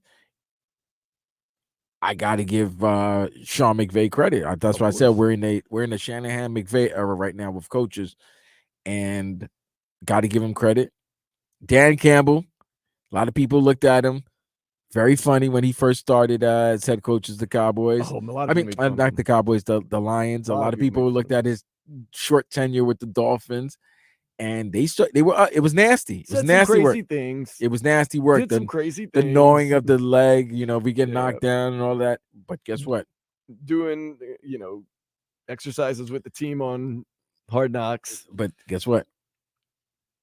Oklahoma drove. He established a culture. He did. He's got a city and a fan base behind him, and that team was. I remember they were showing the game that they played the first time they faced each other since the trade. It was in 2021. Lions were 0-6. Like, there was talk of getting rid of Jared Goff, and he's played well. They've drafted well. They've developed players well, and look at them now. they are hosting a playoff game. The 11 win first season. time since 1992, I believe. Yeah. That's Ponce. wild. Wayne Ponce. That's wild. And I have them beating the Rams. You have them beating the Rams. Man, Yes. this one has me kind of pulled in different directions. Like, I keep wanting to say Jared the Goff Lions, gets revenge. not that they're frauds, but that they're not as good as people make them out to be. Maybe they're a little bit overrated, but at the same time, they've got a lot to prove, and it goes right into their wheelhouse. The Rams, in a way, do know how to win these big games. They've got Dude, Sean I don't know if McVay. they do. They got Sean McVay. They got McVay, they got Donald, they got Cup, and they got Stafford. But you know what? That's it. You know what? I'm going to go with you. Detroit's got a city behind them. Detroit's got the city. They got a lot to prove. They are like the Dolphins, wanting to exercise some demons. They should have Eminem come out and do the song, do Lose Yourself right before the kickoff. That'd be a good idea. That'd be a great idea. That might happen, actually. I would, you know what? Yeah, Lose Yourself. That's a good idea. Lose Yourself? Oh, come on, man. I wouldn't be surprised. Detroit would go crazy. 8 o'clock prime time. What? Yeah. Eminem. Maybe. Yeah. I can see that big time. And then, of course, here's another upset special. I'm not buying it. Eagles, Buccaneers. No, this the could Bucs happen are now. at home. This could Monday, happen. 8 o'clock. Eagles fans even hate the Eagles right This now. can happen. Eagles fans are telling me they hope the season ends. There's you know when somebody's energy is nasty, you just gotta stay away from them. AJ Brown's not playing. The Eagles' energy is so nasty. You want to be like 3-4 blocks away from any Eagle fan or anything Eagle right now. Baker Mayfield is the quarterback for the Bucs. If you let Baker Mayfield beat you, how you gonna let Vanilla Ice get you? But Baker Mayfield and the Bucs got skull drugged by the Saints in the second to last week of the season. And they won. Eagles, Bucs, as much as you and the Eagles are on the I'm gonna pick the Eagles. I'm going, but I can see the Bucs winning the game. So nobody knows the status of Devontae Smith. AJ Brown is out. Jalen Hurts his last name says what he is. He's hurt. His hand is messed up. The O-line is messed up, and that defense can't stop a nosebleed. I'm telling you right now. It's all setting up. But here's the messed up part. One win. There'll probably be 65-70% Eagles fans in Tampa's home stadium. Raymond James, or have they changed it? I don't know. Yeah, whatever. I can't keep up with the names anymore. They always changing them. But Except at for Tampa, there'll probably be 70% Eagles fans, and I just still think they're better than the Buccaneers. Eagles win one game, and all of a sudden, that's all it is, bro. Isn't it crazy how NFL life is? Swagger's back. You lose one game, oh my God, the world's about to end. Well, they lost a bunch of games. You win a game, we're back, baby. We're back. Hey, Mortimer, we're back. We're still the defending NFC champions. Don't forget that. Eagles fans, come on. I mean, every fan should back their team, but Eagles fans do throw snowballs at defection Santa. has been quick, man. But Santa might have deserved it. Oh, man. And of course, we're going to get into Dolphins Chiefs next segment because we're going to close things out next here on Sports Day 560 WQAM. Listening to W2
on your smart speaker. Yesterday's price is not today's price.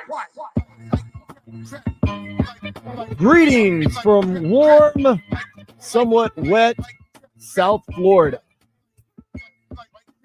Kansas City gonna be cold. Maybe so cold it can't snow. That's when you know it's cold. Doesn't matter. No excuses tonight, Dolphins. Go out there and take care of business. Kickoff at 8 o'clock. We got pregame coming up in just a few minutes. Would you pick up a homeless person?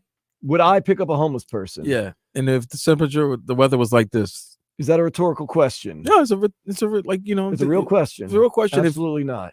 If the weather was like that and they were like, you know. Absolutely not. Okay. No. Okay. Just want to know. I agree where I stand. You know, I agree. I wouldn't pick them up. Shelters, you know. But yeah, I'm just saying. Bum or no bum. Hopefully no bum tonight from the Dolphins, man. 8 o'clock. Alejandro Solana, Brendan Tobin, Omar Kelly. About to get that pregame started. I'll have your postgame right at the end of the game tonight. Whenever the game ends, I'll be on. You'll be on. Woo!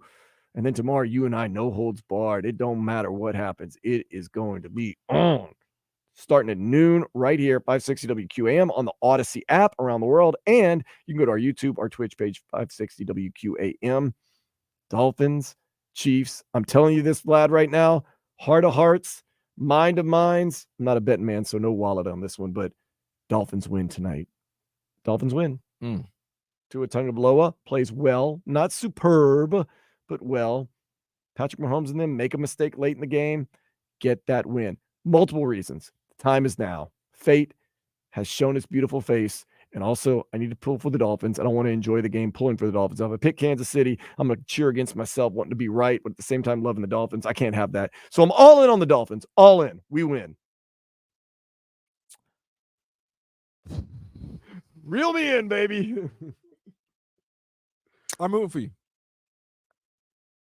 Kansas City's had their time. They've been suspect all year. I'm rooting for you, but rematch, revenge. There's one guy that I'm not going against. Number 15. I'm number 15. Number 87. Andy Reid. I'm not going against 1-5. It's tough, and man. I'll tell you this. Let's keep it a buck, bro. If the weather was not the way it's going to be, I think everybody's picking the Dolphins. Oh, really? Yes. I think if this is 20-degree, 30-degree weather and then the Dolphins are playing, I don't think people are so gung-ho thinking Kansas City's going to win. I even think the line, think about it. The smartest men in the world had the line at 3.5. You automatically get 3 points at home. So what they're basically saying, this is a pick 'em. If this game was in any neutral site, it'd be pick 'em. It wasn't a neutral site earlier this year. Right. It was a close game. And with all those injuries that the Dolphins have sustained over the past couple of weeks, the smartest guys in the world, the lines makers, the odds makers still have them as a 3.5 point. Well, at the time when the game first came out, the line first came out, it was 3.5. Now it's 5. And the reason why it's 5, they don't believe that the Dolphins will be able to adapt to the weather and be the same team that they've shown for the most part, for most of the season, for the most part of the season. But they struggle. They have injuries.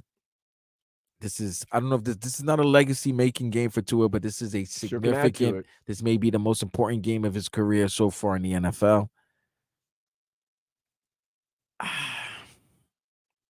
I see you guys losing 16-6. Okay. 16-6. The weather is what it is. I don't think it's that big of a deal. I think it actually even kind of gives the Dolphins an excuse if something goes wrong. It's the weather. So they kind of play a little looser and freer. They're band together by something that's going to band them together like that. Like I said, I see the Dolphins winning, man. I see them winning something like 24-21, something like that. I really do. But you know that Patrick Mahomes finds ways to win. And once again, not excuses, but remember, you can't touch him. You touch him, you might get flagged. And late in the game, he's going to start rambling around. What do you do? But still, I got the win. What are you doing for the game, though, Vlad? I'm going to a friend's house. I'm going to go see my peoples. Go see my little nephew. What up, Gray? And we're gonna watch the game. They're Dolphin fans, and I'm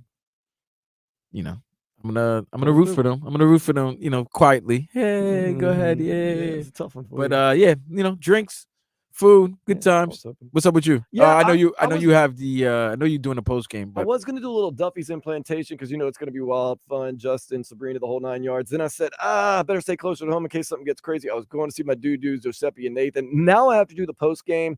So what I'm going to do is I'm going to get off here. I'm going to go to my new favorite restaurant in North Beach, a place called Blossom. It is street Italian pizza, and eat some of that. Sit down, watch the game, kind of dissect it, and be back here for the second half and get ready for the post game. So should be fun. it's Either gonna be way, great. We'll be back tomorrow Ooh, tomorrow. for an extended day show. Sports Day, and you and I are not holding back anything. Yes, it's gonna be real. an extended Sports Day show tomorrow, and we will have the recap. We will recap either Dolphins win in ecstasy or Dolphins loss, and You're it's gonna crying get towel time. Double barrels for them, by the way. So tune in there for that tomorrow. Save your energy. Let's do it again tomorrow, Vlad, at noon, right here, 560 WQAM. For Veteran Lewis, I am Dan Day. This has been Sports Day on 560 WQAM. Later, fools.